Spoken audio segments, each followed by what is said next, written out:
चलो चलो जल्दी चलो, दौड़ के आओ, सत्संग का समय हो गया। सब लोग सामने आके बैठो। सत्संग वचनों को बड़ी सावधानी के साथ सुनो। जब वचन सुनोगे तब आपकी समझ में आएगा कि सत्संग वचन किस लिए प्रसारित किए गए, क्योंकि यहाँ तीन तीन युगों से कथा वार्ता सुनाई जाती है। काल शक्तियों का वर्णन, जो देश समाज के सुधार के लिए आए, उन्होंने क्या क्या किया, कैसी कैसी परेशानियां संघर्ष यात्राएं उठानी पड़ी, वो भी अपना काम करके ही गए। बिना काम करके कोई नहीं जाता।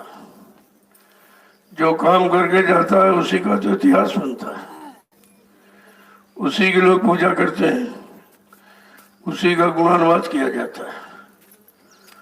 तो ये तो काम का विषय है। वो काल शक्तियां केवल समाज, और ये दयाल शक्ति कलयुग में जिन्हों संत सदगुरु कहा गया, ये दयाल शक्तियां ये देश समाज का सुधार तो करती हैं, लेकिन साथ साथ में महत्वपूर्ण कार्य जीवात्मा का उद्धार भी करती है, जो काम काल शक्तियों के बस का नहीं था। कोई भी काल शक्ति जीवात्मा के उद्धार का काम नहीं कर सकती, और यहाँ तक तुम्हारे पाप कर्मों को माफी भी नहीं दे सकती। ये अधिकार उनको नहीं था। देखो कितना बड़ा अधिकार लेके आए, वो भी हम सब जीवों के लिए, कि कलयुग के कमजोर गंदे जीव हैं, इनका उद्धार कैसे होगा। तभी तो समझ में आता है कि हमने जीवन में कितना खराब किया, अच्छा किया, कितना बुरा। कोई भी कर्म की माफी करा दी जाती, लेकिन कलयुग का जीव भजन इतना कर नहीं सकता। क्यों? तामस ने भजन नहीं हुई। जब तक तामसी क्रियाकलाप खान पान सब खराब, तो ये कैसे करेगा। देखो कितनी बड़ी दया कृपा, 4 प्रकार की सेवा होती, तो तन से दे पाते। क्यों? उसमें भी कंजूसी आ जाती, भाई यहाँ समय ज्यादा देंगे तो फिर घर का काम बिगड़ जाएगा। उनको ये नहीं मालूम है कि जब यहाँ समय दोगे तो वहां संभाल रहेंगे। आप तो घर में रह के भी नहीं संभाल कर सकते। जो बीमारी महामारी आने वाली है, या कोई दुर्घटना होने वाली, या अचानक कोई अनैतिक घटना होने वाली है, तो पता नहीं है, और ना घर में रह के आप उसको बचा सकते हो। बचाव भी सत्संग से ही होता है। जब तक सत्संग में रहोगे तो आपका बचाव रहेगा। एक बार मौत भी टल जाती है, क्योंकि जब सत्संग में रहोगे तो यहाँ काल अपना काम नहीं कर सकता है। सत्संग वचनों को सुनते रहोगे तो काल के वचन तुम्हारे पर प्रभाव नहीं डाल सकते। देखो सत्संग की कितनी बड़ी महिमा। लेकिन जब सत्संग वचनों को सुनोगे और सुन करके समझोगे और समझ करके जब अपने जीवन में उतारोगे, तब उसका लाभ मिलेगा। वो वचन सुनने सुनाने के लिए नहीं होते, वो तो अपने ऊपर लागू करने के लिए होते। तभी तो जीव को लाभ मिलेगा। जब तक अपने ऊपर लागू नहीं करेगा तो वचनों का महत्व समझ में नहीं आता, न जानकारी आपको मिलेगी। ये वचन किस लिए उच्चारण किए गए, इनका मतलब क्या है। क्योंकि पहले युगों में ये रहा नहीं था। पहले युगों में तो केवल कथा वार्ता सुनाई जाती कि शरीर इंद्रियों से कोई बुरा काम न करो, बुरा खान पान न करो, बुरी संग सोबत न करो, बुरे कर्म न करो।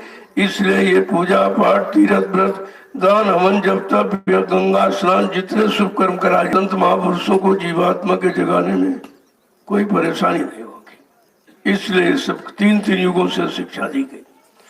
क्योंकि उस समय शरीर की उम्र बहुत थी।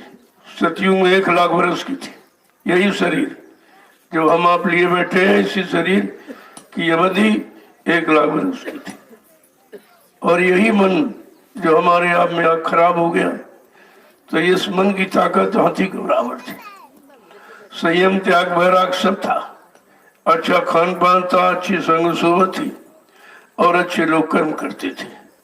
इसलिए शरीर की जो उम्र थी वो मतलब 1 लाख वर्ष की थी। लेकिन ये परिवर्तनशील जगत है, यहाँ नित्य परिवर्तन होता है। तो कहने का मतलब कि सतयुग भी नहीं रहा, वो भी बदल गया। क्या आ गया? कहते त्रेता आ गया। त्रेता में क्या है? का उम्र कम होने लगी। क्यों? कि भोगों में फंसने लगे। जब इंद्रिय भोगों में फंसने लगे तो उम्र कम हो गई। कितनी रह गई? कहते 10,000 वर्ष, यानी 90,000 आपने इसी में गंवा दिए।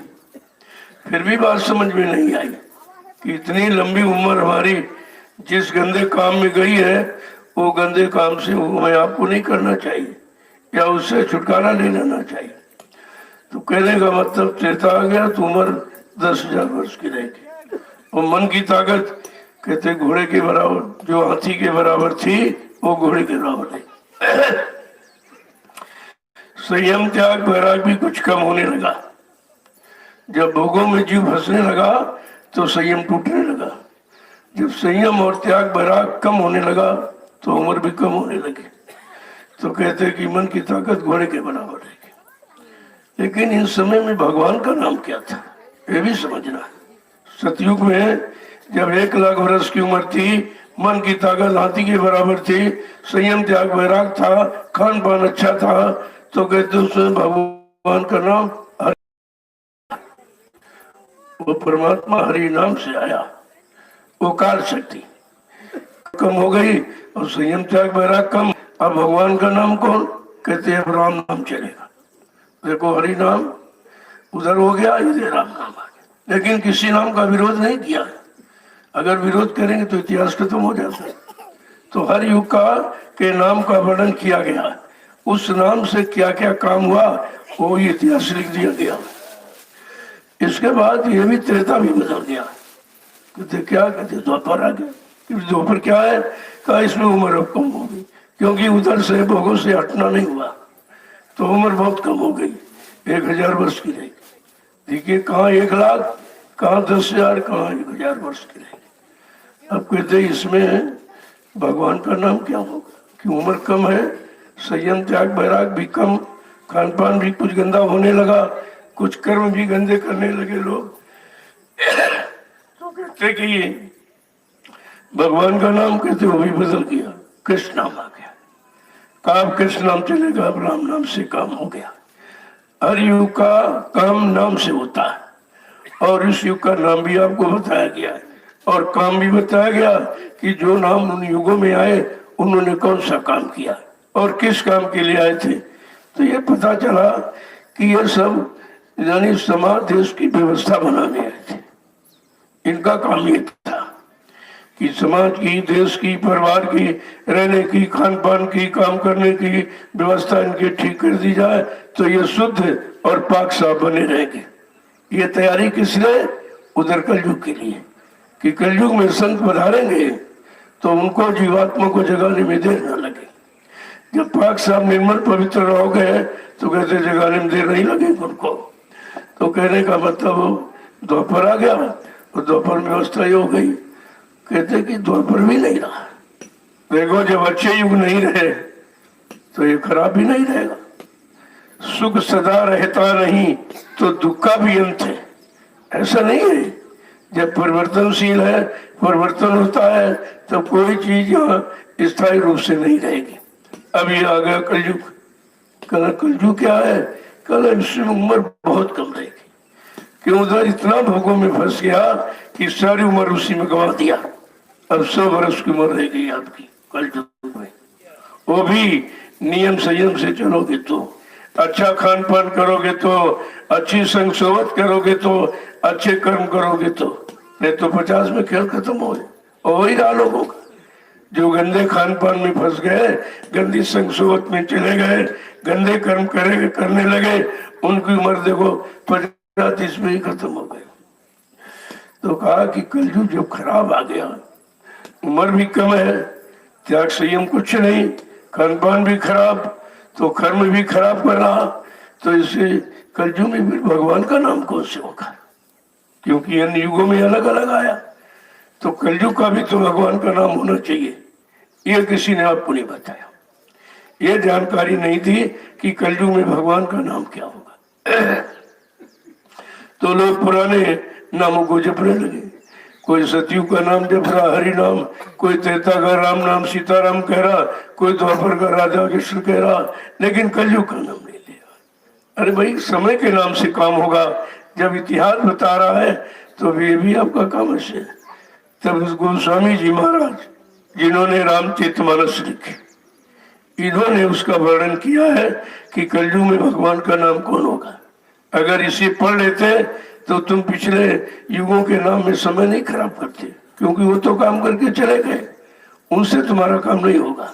उनका नाम लेने से तुम्हारा कोई काम नहीं होगा। केवल श्रद्धा सेवा भाव तो जग सकता है, लेकिन काम नहीं होगा। तो कलयुग में गोस्वामी महाराज ने क्या लिखा कि गुरु बिन भाव निधि तरय न कोई, और जो भी रची इस शंकर सम होई। का कलयुग में भवसागर पार करने के लिए गुरु नाम आएगा। यद्यप मनुष्य ब्रह्मा विष्णु महादेव के समान धनवान बलवान यशमान कीर्तिमान क्यों न बन जाए, लेकिन कलयुग में काम होगा गुरु नाम के द्वारा। अब ये गुरु नाम आ गया तो गुरु के आगे जय, पीछे देव लगा दिया। अब लोग शंका में हो गए कि जय गुरुदेव नाम कहां से आ गया। पहले बात को समझिए आप, बीच में गुरु बैठा है, आगे जय है, पीछे देव। जय तो ये शिष्टाचार, जय राम जय कृष्ण जय हनुमान सबके आगे लगाते हो। देव यानी देने वाला, जो तुमको दे बदले में कुछ न ले, उसको कहते हैं देवता। अब आपको ये भी नहीं मालूम देवता सच्चा कौन, जो हमको दे हमसे कुछ न ले। और तुम्हारे तो सब देवता ऐसे जिनको तुम पूजते हो, मानते हो, जानते हो, आज जानकारी दी गई, उनके लिए वो तुमको कुछ नहीं देते। उनके लिए मकान तुम बनाते हो, मंदिर बनाया, मस्जिद बनाया, गिरजाघर गुरुद्वारा, कोई धर्म स्थल, कोई हठिया मठिया, ये सब बना, मकान तुमने बना के दिया। और मूर्ति तुम खरीद के ले आए और तुम ही उस पर खर्चा करते हो। अगरबत्ती है, फूल है, पेड़े है, बतासे है, दूध है, ये सब चढ़ाते हो। तो ये देवता है कि देवता है, यही नहीं समझ पाए कि लिखा है देव। देव माने देने वाला, जो तुमको सब कुछ दे बदले में कुछ न ले, उसको कहते हैं देवता। अब ये कौन से देवता है जो हमको देते रहते हैं, लेते कुछ नहीं। पहले समझ लो, पहला देवता धरती देवता, जिस पर बैठे हो, आपसे किराया मांग रही। आप सब अच्छे बुरे काम इस पर करते हो, गंदे संदे सब, लेकिन तुमसे किराया नहीं मांगती। ये धरती, ये मतलब यानी ये देवता है जो कुछ नहीं आपसे लेता है, और हमारा सारा आधार धरती है। बगैर इसके हम पैदा नहीं होते तो कहाँ पैदा होते, आसमान में थोड़ी हो जाते। और यहाँ इतने बड़े हुए पालन पोषण, ये सब मतलब यानी धरती पर ऐसा देवता है जो आपको सब कुछ देता, बदले में कुछ नहीं लेता। लेकिन आदमी अगर कब्जा कर ले, मेड़ बना ले के हमारा खेत हो गया, बाउंड्री बना ली कल हमारा घर हो गया, वो कह लेता, वो किराया लेगा, लेकिन धरती में किसी से किराया नहीं लेता। पहला देवता।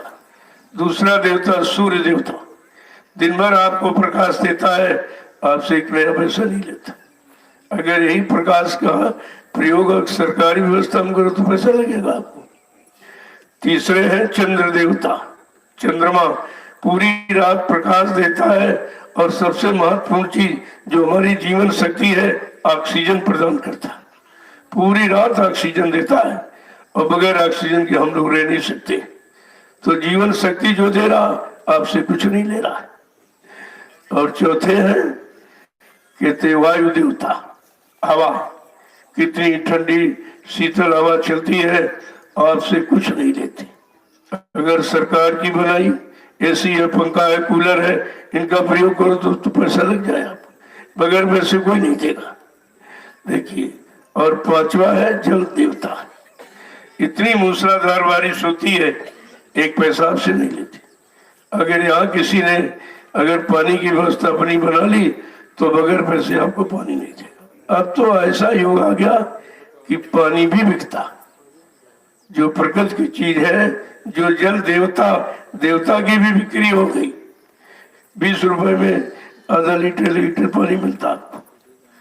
इसीलिए ऋषि मुनियों ने, पूर्वजों ने इशारा किया था जब भारत देश में पानी और दूध और पूत अगर बिकने लगे तो समझ लो कंगाली आ जाएगी, कंगाली आ जाएगी। दूध भी बिक रहा है, पानी भी बिक रहा, आप पुत्र को भी दहेज के द्वारा बिक्री ही तो करते हो।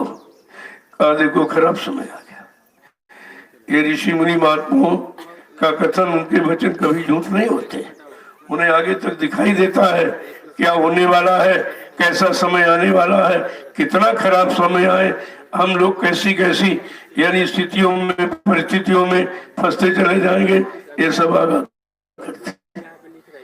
और छठा है संत देवता, गुरु देवता। गुरु संत देवता ये ऐसे देवता है, ये दो देवता जितने हैं पांच, ये आप शारीरिक मदद करते हैं, लेकिन गुरु संत ऐसा देवता है जो शारीरिक सुधार और जीवात्मा का उद्धार दोनों काम करता है। आपको ऐसा ही देवता मिला जो दोनों काम करने के लिए, देश समाज का कल्याण और जीवात्मा का उद्धार दोनों काम करने आए। ऐसा संत समृद्ध देवता मिला, लेकिन हमने आपने उसको पहचान नहीं पाया, उनको जाना माना पहचाना। शरण में तो आप गए, शरण में आप गए और रहे भी और सुना भी और वो जो बताया वो किया भी, लेकिन पहचान नहीं कर पा रहा कोई। और एक को नहीं 45 करोड़ को समझाया, सही सच्चे पर रास्ते पर ला के खड़ा किया, और सुमरन ध्यान भजन भी आपने किया, लेकिन पहचान नहीं पाया। क्योंकि पहचान क्या है? पहचान काम की, जो उन्होंने वादे किए हैं, संकल्प लिया है, प्रतिज्ञा किया है कि मैं ये काम करूंगा, मैं परिवर्तन करके जाऊंगा, वैसे जाने वाला नहीं हूं। ये वादा कहाँ चला गया? क्या परिवर्तन हो गया? कहा मैं कलयुग को भगाऊंगा और सतयुग को लाऊंगा तब जाऊंगा, बिना सतयुग लाए मैं यहां से नहीं जाऊंगा। आप ये भी भूल गए हो, अभी कहाँ सतयुग आया, अभी कहाँ कलयुग गया, ये भी आप भूल गए। फिर कहा मैं सबको न्याय सुरक्षा रोजी रोटी की व्यवस्था बना के दूंगा, मैं गाय गरीबी बेरोजगारी को तुरंत खत्म कर दूंगा, टैक्सों की भरमार को रोक दूंगा, मेरे पास ऐसी व्यवस्था है किसी बात की कमी नहीं रहेगी। आप भूल गए भी सब। अगर बच्चों को याद करो तो तुम तो सब भूल गए हो, तुम्हारी समझ में कुछ नहीं आया। अगर हम सब बच्चों को याद रखते तो आप अपनी जगह पर होते। शरण चरण को कभी नहीं छोड़ते, क्योंकि मुक्ति संत चरण की दासी, मुक्ति संतों के चरणों में है। और कोई मंदिर मस्जिद, कोई देवालय, कोई जल पानी, कोई पत्थर कागज में मुक्ति नहीं है। मुक्ति संत चरण की दासी। जब मुक्ति संतों के चरणों में है, आपने संत सदगुरु के चरण और शरण सब छोड़ दिया और बच्चों को भी भूल गए, तो परेशानियों में चले गए। शंका संदेह भूल भ्रम में जाने का कारण कि हमने वचनों को महत्व नहीं दिया, उनके वादों को समझ नहीं पाया, इशारों को समझ नहीं पाया। तभी हम लोग कितनी बड़ी जहाँ दया का भंडार था वहां से हट गए, छोड़ दिया, और जहाँ गए वहां मार पड़ेगी। वहां तो कुछ है ही नहीं, वहां तो कुछ है ही नहीं। अगर वहां होता तो वहां से निकाल कर तुम्हें इस सही रास्ते पर क्यों खड़ा किया जाता? इतनी भी बात तो समझ में नहीं आई। इसलिए जब जब संत जगत में आवे, खोज भाग उनके ढिंग जाओ, आज ही रहो गिरो चरणों में, करो बंदगी निस्दिन लाए। लिखा तो ये, और ये आपने कुछ नहीं किया, कुछ नहीं किया। जब कुछ किया नहीं तो मिला भी आपको कुछ, बिना किए थोड़ी मिल जाएगा। यहाँ का तो नियम है मर्तलों का, जब कुछ करोगे तभी कुछ मिलेगा। चाहे शरीर से करो तो शरीर की मजदूरी बगैर किए नहीं मिलेगी, अगर आत्मा से करो तो आत्मा की मजदूरी बगैर किए नहीं मिलेगी। ये तो इसीलिए इसको कर्म भूमि कहा गया। ये कर्म भूमि है, यहाँ जो भी आया उसको कर्म करना पड़ा। चाहे तुम भगवान मानो उनको, और भगवान के नाम से जानते हो, त्रेता के राम, द्वापर के कृष्ण, उनको भी कर्म करना पड़ा, बगैर कर्म के कुछ। जब कृष्ण ने यह कहा कि मैं अस्त्र नहीं उठाऊंगा, तो गुरु द्रोणाचार्य जी बोले ये क्या कह रहे हैं आप, ये कर्म भूमि है, कर्म भूमि में कर्म करने के लिए आए हो, इतिहास बनाने आए हो, धर्म की स्थापना करने आए हो, और कहते हैं हम कर्म नहीं करेंगे। तुमको अस्त्र उठाना पड़ेगा, क्योंकि धर्म की स्थापना के लिए युद्ध, उन युगों में युद्ध था। भगवान राम को भी धर्म की स्थापना के लिए रावण से संग्राम करना पड़ा। धर्म की स्थापना के लिए भगवान कृष्ण को द्वापर में महाभारत करना पड़ा। कितने करोड़ मारे गए, काटे गए, कितने मनुष्य मंदिर बिगड़ गए। लेकिन कलयुग में ऐसा नहीं है। कलयुग में सदगुरु दयाल जो समर्थ आया है, कहा नहीं अस्त्र शस्त्र नहीं, वो माला से काम कराएगा। देखो कितना अंतर हो गया। कहा अस्त्र शस्त्र उठाए, कहा मार काट किया, खून खराबी हुई, तब यानी मतलब संघार को सुधार उन्होंने कह दिया, लेकिन संघार सुधार नहीं होता। तो लेकिन कलयुग में क्या कहा, मैं वैचारिक क्रांति के द्वारा देश दुनिया में परिवर्तन करके दिखा दूंगा। वैचारिक क्रांति यानी विचारों से, सत्संग वचनों को सुना सुना कर, अच्छे सच्चे वचनों को सुना सुना कर ये भूले भटके जीवों को सही सच्चे रास्ते पर लाके खड़ा करूंगा, और इनके अंदर सत्य व प्रेम सेवा दया का भाव पैदा करूंगा। और ऐसा परिवर्तन भूति न भविष्य थी, न कभी हुआ और न कोई कर पाएगा। और ऐसा इतिहास बना दूंगा जो सतयुग देता इतिहास को लोग भूल जाएंगे और कलयुग के इतिहास को याद करेंगे। इतना अच्छा इतिहास। अभी तो कुछ भी नहीं हुआ, अभी तो तैयारी भी नहीं हुई और लोगों ने प्रचार कर दिया कि बाबा जी चले गए। तुमने भाई ये काम कब करेगा?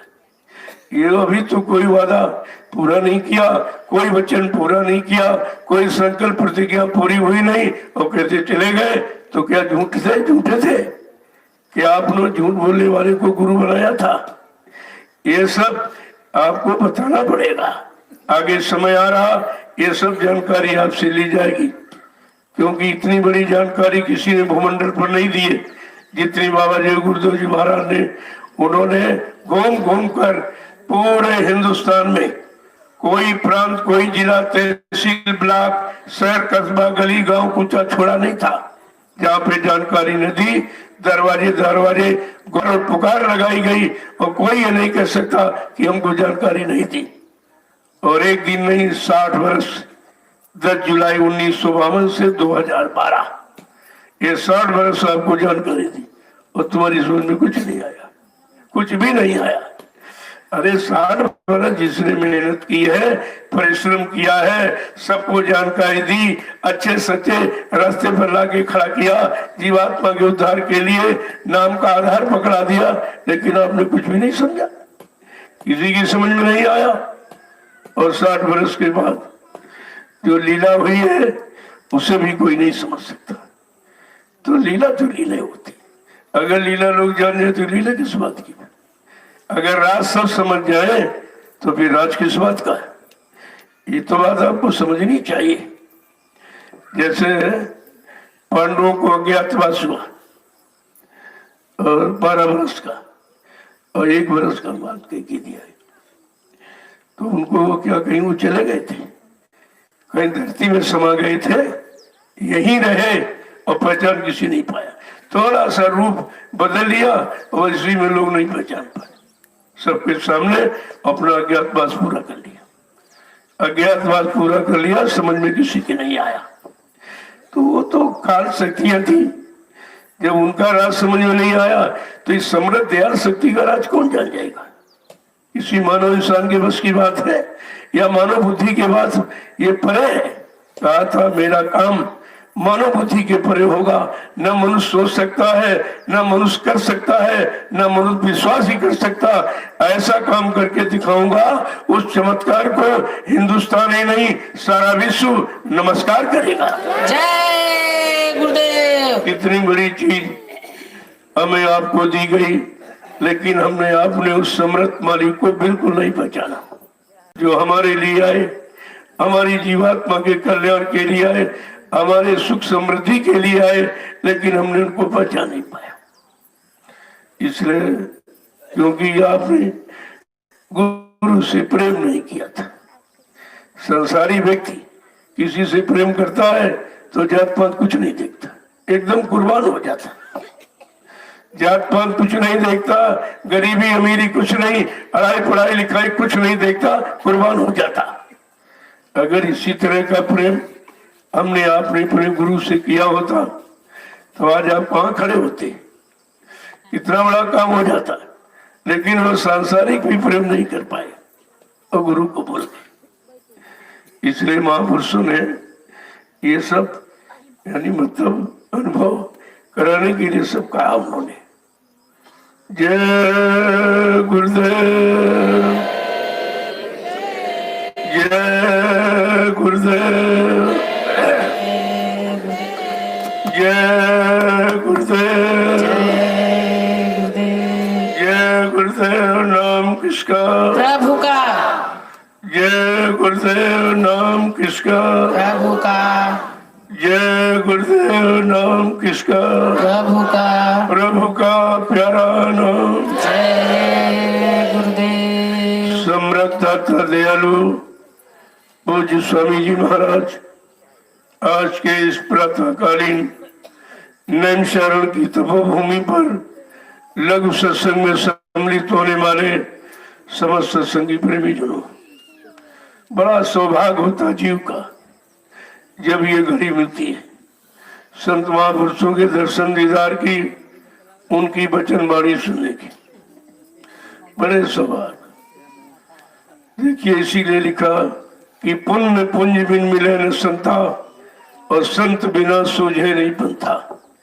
बिना पुण्य कर्मों के संत महात्मा नहीं मिलते, और बगैर संत महात्माओं के जीवन का सही रास्ता नहीं मिलता कि जीवन हमारा कैसे निकले, हम कैसे सुख शांति पाए।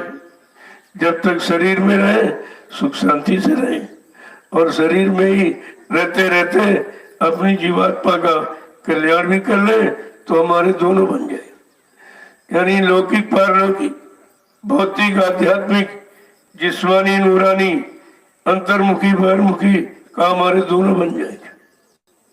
दोनों बन जाते हैं जब संत महापुरुषों को वचनों की समझ आ जाए, जानकारी आ जाए, और जीवन में उतारने लगो तो इधर भी लाभ उधर भी लाभ।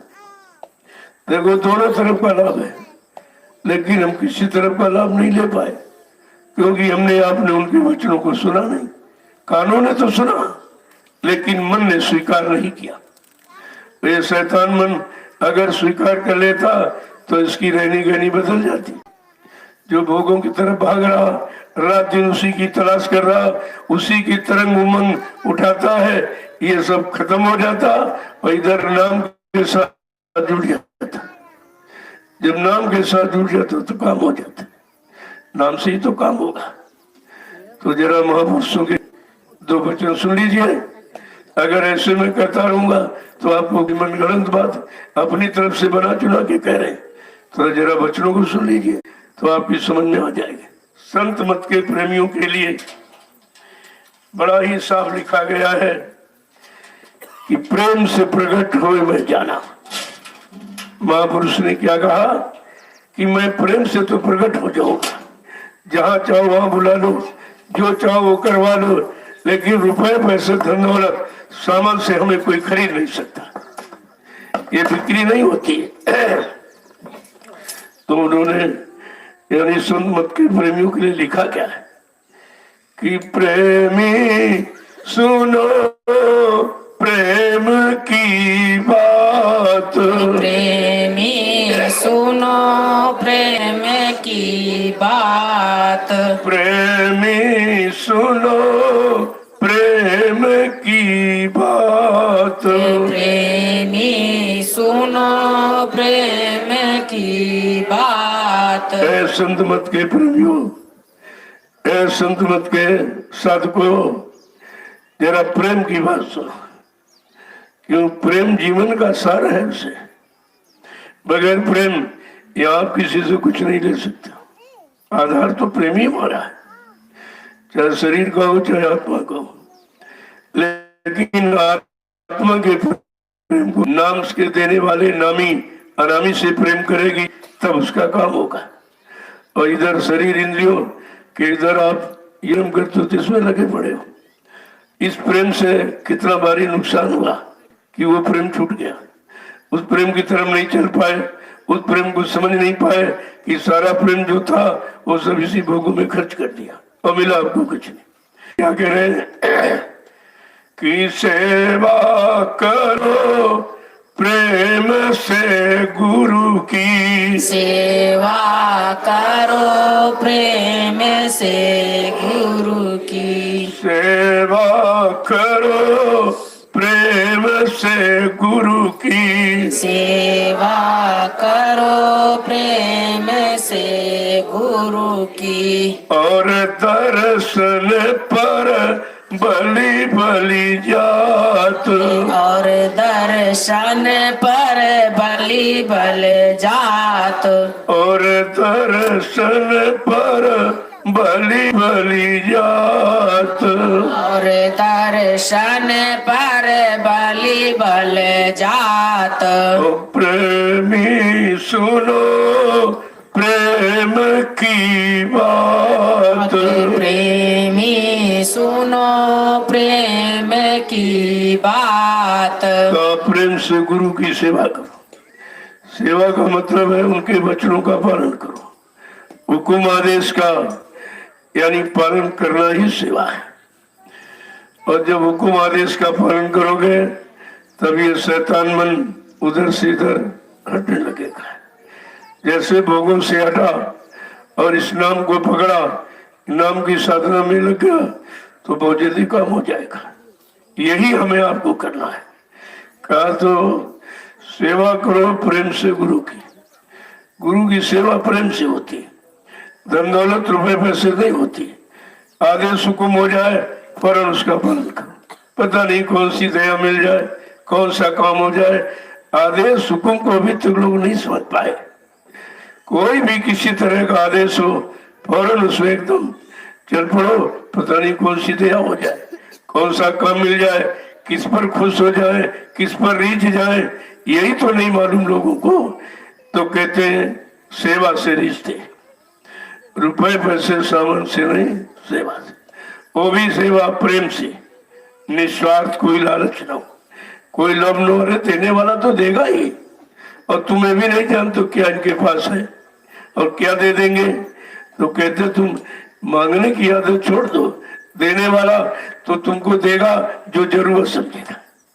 ऐसा नहीं जिससे तुम खराब हो जाओ, जिसको पाके तुम बिगड़ जाओ, तुम्हारे भाव ही खराब हो जाए, वो सामान नहीं देंगे, वो सामान नहीं देंगे। जैसे माँ भोजन पका रही है चूल्हे में और आग का अंगारा, बच्चे ने देखा, ए माँ ये खिलौना हमको दे दो, वो तो खिलौना समझ रहा, अज्ञानता में मांग रहा। माँ तो ज्ञान में है, क्या पकड़ा देगी उसको?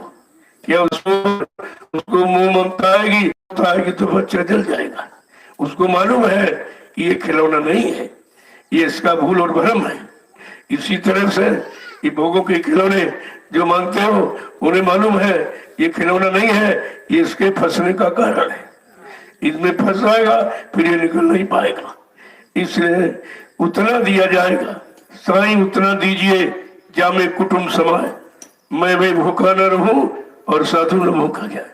बस ये असली चीज है। अगर इतना आप समझ लो तो तुम्हारा कोई काम रुकेगा थोड़ी। कहा तुम्हें भूखा सोने नहीं देंगे, नंगा रहने नहीं देंगे, तुम्हारा सामाजिक पारिवारिक काम कोई रुकेगा नहीं। एंड टाइम पर वो कैसे ही पूरा किया जाए, लेकिन वो रुकेगा नहीं। तो फिर आपको चाहिए क्या? लेकिन कहा ये सब पूरा कब करूंगा? जब तुम भजन करने लगो। अगर तुम भजन करने लगो, कहते तुम्हारी सारी मनोकामनाओं को पूरा कर दूंगा। जो अच्छी और सच्चे अच्छे काम के, बुरे काम की नहीं। ये थोड़ी कहते इसका मकान मिल जाए, इसकी जमीन मिल जाए, इसकी औरत मिल जाए, इसका धन मिल जाए, इसके लिए नहीं। इसके लिए ही अनैतिक कार्य की पूर्ति नहीं की जाती, शुभ काम की। कितनी बड़ी बात है को समझा के कहा सेवा करो प्रेम से गुरु की, और दर्शन पर बल बढ़ जाए। क्योंकि तरस परस मुख भंजन पाना और विप्र कहे सुन वेद पुराना। दरस और परसी से बहुत काम हो जाता है। पता नहीं देख के क्या दे कि उनकी नजर में मतलब यानी दया होती, वो दया की दृष्टि होती, जिस पर पड़ जाए और जब पड़ जाए और जैसे पड़ जाए, जिस सेवा से पड़ जाए। तो ये तो समझना है। कहते हैं दर्शन का फल सबसे बड़ा होता है, क्योंकि दर्शन से पता नहीं कौन सा पाप कट जाए, कौन सा बुरा कर्म होने वाला हो तुमसे, उससे छुटकारा दिला दे। तो दर्शन का भी लाभ होता है, ऐसा नहीं है। अगर होता नहीं तो कहने का दरस परस मुखमंजन पाना और विप्र कहे सुन वेद पुराना कि दर्शन का और स्पर्श का और प्रसादी का इन सब का मतलब होता है, ये सब लाभ देने वाले होते। लेकिन लाभ कैसे किया जाए? जब प्रेम से सेवा करोगे। सेवा प्रधान अंग है कलयुग में, क्योंकि भजन तो कोई कर नहीं पाएगा। लेकिन अगर सेवा का भाव बन जाए तो जीव सेवा से ही पार हो जाएगी। कलयुग में ज्यादातर जीव सेवा से ही पार होंगे। जिन्होंने सेवा का अर्थ समझ लिया, सेवा सेवा और सेवा, जिससे वो मिल जाए, मालिक मिल जाए, वो कौन सी सेवा? वो है कर्मों की अदायगी। जब कोई कर्म शुभ शुभ नहीं रहेगा, सब यहीं पर तुम्हारा छुटकारा करा दिया जाएगा। क्योंकि शरीर से पाप किया तो शरीर परमार्थी सेवा में लगा दे, अगर धन से पाप किया धन परमार्थी सेवा में लग जाएगा, अगर मन से पाप किया तो मन सुमरन ध्यान भजन में लगा दिया जाएगा, अगर वाणी से किसी की निंदा आलोचना बुराई की है या भद्देश के शब्दों का प्रयोग किया तो वाणी अपने समय के वचनों के प्रचार में लगाकर ये वाणी कर्जा निपटा दिया जाएगा। ऐसे होता, ऐसे कितना देखिए सरल तरीका निकाल दिया। जबकि अन्य युगों का इतिहास बता रहा है किसी के पाप को किसी ने माफ नहीं किया। ये अधिकारों को नहीं था, न राम को न कृष्ण को, किसी को ये अधिकार नहीं था कि पाप कर्म में माफी करा दे। ये है, उन्होंने स्पष्ट कहा है, कर्म प्रधान विश्व रच राखा, जो जस करी तो तस फल चाखा। का मैंने कर्मों के आधार पर विश्व की रचना की है, जो जैसा कर्म करेगा मैं उसको फल दूंगा, मैं परिणाम दूंगा, जजमेंट दे दूंगा। अच्छा करेगा तो अच्छा और बुरे करेगा तो बुरा। लेकिन अदला बदली नहीं हो सकती, ना मैं खत्म कर सकता हूँ, ना माफ कर सकता हूँ, ना अदला बदली। ये नहीं कि शुभ कर्म से पापों का अदला बदला, वो तो दोनों विरोध है, विरोधाभास है। एक पाप एक पुण्य एक जगह रह ही नहीं सकता, तो एक दूसरे से उसका बदला कैसे चुकेगा? देखो कितनी बड़ी चाल। कहते वो सेवा का भाव बनाकर, श्रद्धा का भाव बनाकर, आस्था विश्वास का भाव बनाकर कहते वो अदायगी करा देते हैं। कितनी बड़ी विधि आई। तो देखो दोनों का मतलब है, सेवा का मतलब और दर्शन का मतलब, दोनों अर्थ आपकी समझ में आ गया। और दोनों कल्याण के लिए, दोनों उद्धार के लिए, दोनों लाभ देने के लिए, दोनों माफी कराने के लिए। आगे समझा के क्या कह रहे हैं कि बचन प्यारे गुरु के ऐसे, बचन प्यारे गुरु के ऐसे, बचन प्यारे गुरु के ऐसे, वचन प्यारे गुरु के ऐसे, जस माता सुत तो तली बात, जस माता सुत तो तल बात, प्रेमी सुनो प्रेम की बात, प्रेमी सुनो प्रेम की बात। कहते गुरु के वचन ऐसे प्यारे लगे जैसे माँ को अपने बेटी की तोतली भाषा अच्छी लगती। जब तोतली भाषा बोलता तो माँ बहुत खुश होती कि बच्चा बोलने लगा। देखो वचन प्यारे गुरु के ऐसे, गुरु महाराज के वचन ऐसे प्यारे लगे जैसे माँ को अपने बेटी की तोतली भाषा अच्छी लगती है। बड़ी खुश होती है कि मेरा बच्चा बोलने लगा। कितने प्यार से वो तोतली भाषा को प्यार की भाषा समझती है। आगे क्या कह रहे हैं कि जस कामी को कामिनी प्यारी, मुख को प्रोनी गुरु का घास शरीर प्यारा हो। ऐसे देखिए, उपमा उदाहरण वही देंगे जिसमें तुम फंसे हो, ताकि तुम्हारी समझ में आ जाए। अरे भाई समझ में तो वही आ गया जो तुम काम कर रहे होगे, फट से समझ में आ जाएगा कि हाँ ठीक है हमारे लिए हो रहा। कहते हैं शरीर से कैसा प्रेम हो, जैसे कामी पुरुष कामी स्त्री से प्रेम करता है, उसके शरीर के बगैर रह नहीं सकता।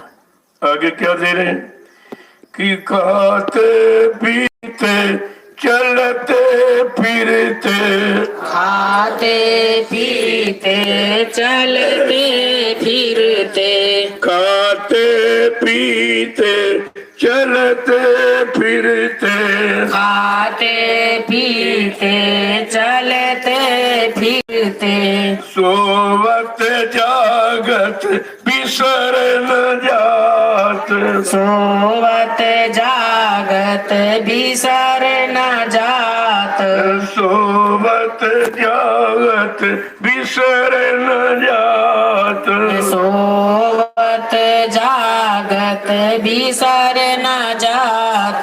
प्रेमी सुनो प्रेम की बात, प्रेमी सुनो प्रेम की बात। ऐ संत मत के प्रेमियों, ऐ गुरु से प्रेम करने वालों, खाते पीते उठते बैठते, जैसे तुमको याद नहीं भुलाती है परिवार की, बच्चों की, स्त्री की, पति की, का इसी तरह से गुरु की याद अगर अंदर में समा जाए तो कहीं भी रहो, कुछ भी करो, लेकिन वो चीज तुम्हारे अंदर से निकलेगी। इसी को कहते गुरु को बसाना, अंदर में बैठाना, अंदर में धारण कर लेना। जब अंदर में गुरु बैठ जाएगा तो उसके सामने कोई गंदी चीज, कोई गंदा काम जा ही नहीं सकता। इसीलिए को तो ध्यान मूलम गुरु मूर्ति, पूजा मूलम गुरु पदम, मंत्र मूलम गुरु वाक्यम, मोक्ष मूलम गुरु कृपा। कहते ध्यान गुरु का। आपने जिनका जिनका ध्यान किया क्या मिला? फंस गए। यहाँ जिसका ध्यान किया उसने अपने में फंसा लिया, और गुरु का ध्यान किया तो जहां फंसे से वहां से निकल गए। ये निकलने वाला ध्यान, वो फंसने वाला। अब तुम कौन सा ध्यान करते हो? यही तो विचार करना है। सत्संग वचनों को सुनने का मतलब हम कहाँ कहाँ फंसे हैं और कैसे निकलेंगे, कौन सी युक्ति, कौन सा उपाय, किसके द्वारा निकलेंगे, कौन ये उपाय हमको देगा। बच्चन यही जानकारी देते हैं। कहते हैं खाते पीते यानी चलते फिरते, न नाम न विसरे। नाम का मतलब गुरु से ही, जो गुरु ने नाम दिए हैं उनको भुलाना नहीं। जब नाम याद आएगी तो नामी भी याद आ जाएगा। ये नाम किसके द्वारा मिला है, ये दया किसने की है, ये मेहरबानी किसने हम गंदे जीवों पर कर दी, जो इतनी बड़ी नाम की दौलत बिना मांगे दे दिया।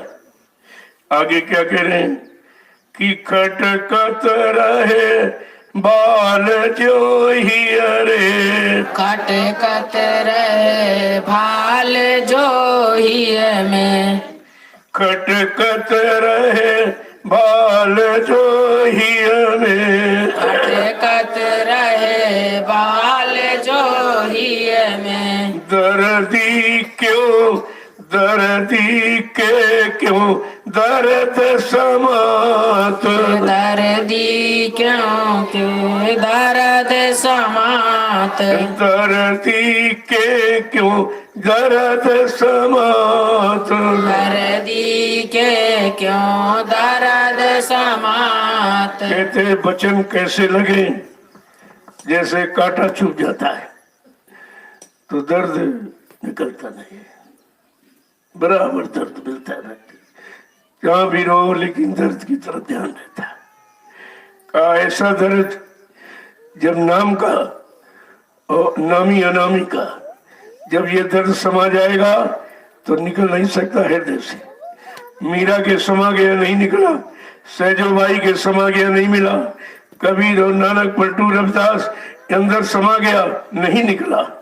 कहा ऐसे अगर ये समा जाए वचन, अगर वचन अंदर में समा जाए, प्रवेश कर जाए और ठहर जाए, कहा ये सारा दर्द ही खत्म हो जाएगा। आगे क्या कह रहे हैं कि ऐसी लगन गुरु संग जाकी, लगन गुरु संग जाकी, ऐसी लगन गुरु संग जाकी, ऐसी लगन गुरु संग जाकी, वो गुरमुख परमारथ पात, ओ गुरुमुख परमारथ पात। कहते इस तरह की लगन, जैसे कांटा चुभ जाता है तो कांटे की तरफ से लगन हटती नहीं जब तक निकल नहीं जाता।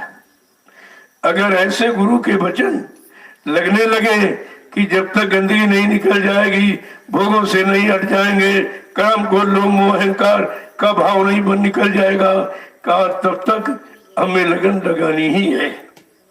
कहते हैं ऐसे गुरुमुख परमार्थ बात, जिसके ऐसी लगन गुरु के साथ हो जी है, वो गुरुमुखी परमार्थ को प्राप्त करता है। ये परमार्थ सबको ऐसे नहीं मिलता है।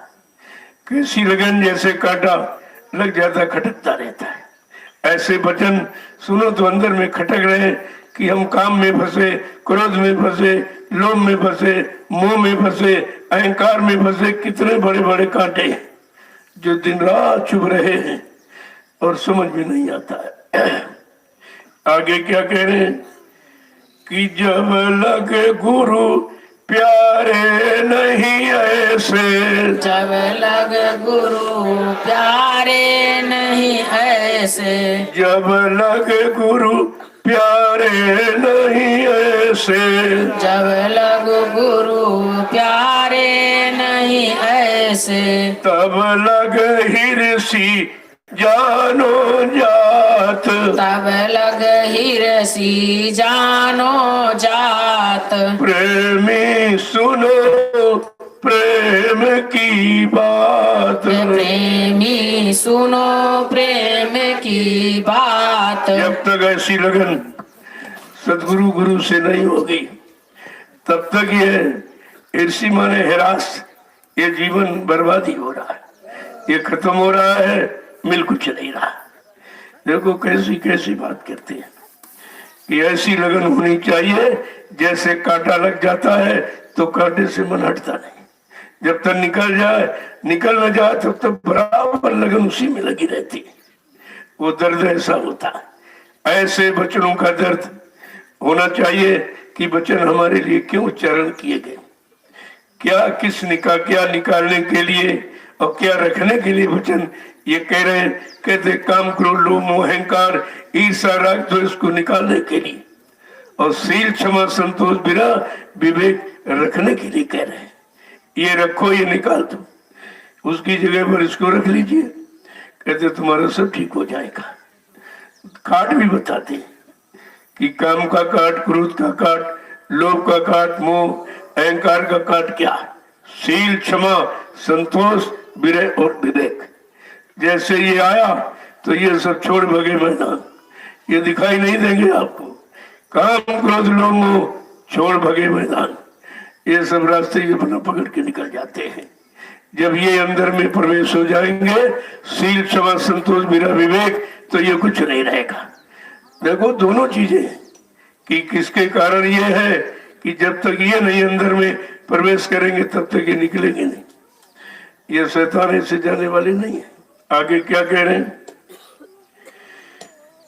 किस मन मुख फिरे किसी का नहीं, मन मुख फिरे किसी का नहीं, मन मुख फिरे किसी का नहीं, मन मुख फिरे किसी का नहीं। कहो क्यों करे परमारथ पात, कहो क्यों कर परमारथ पात, कहो क्यों करे परमारथ पात। वो क्यों कर परमारथ पात। तो प्रेमी सुनो प्रेम की बात। प्रेमी सुनो प्रेम की बात।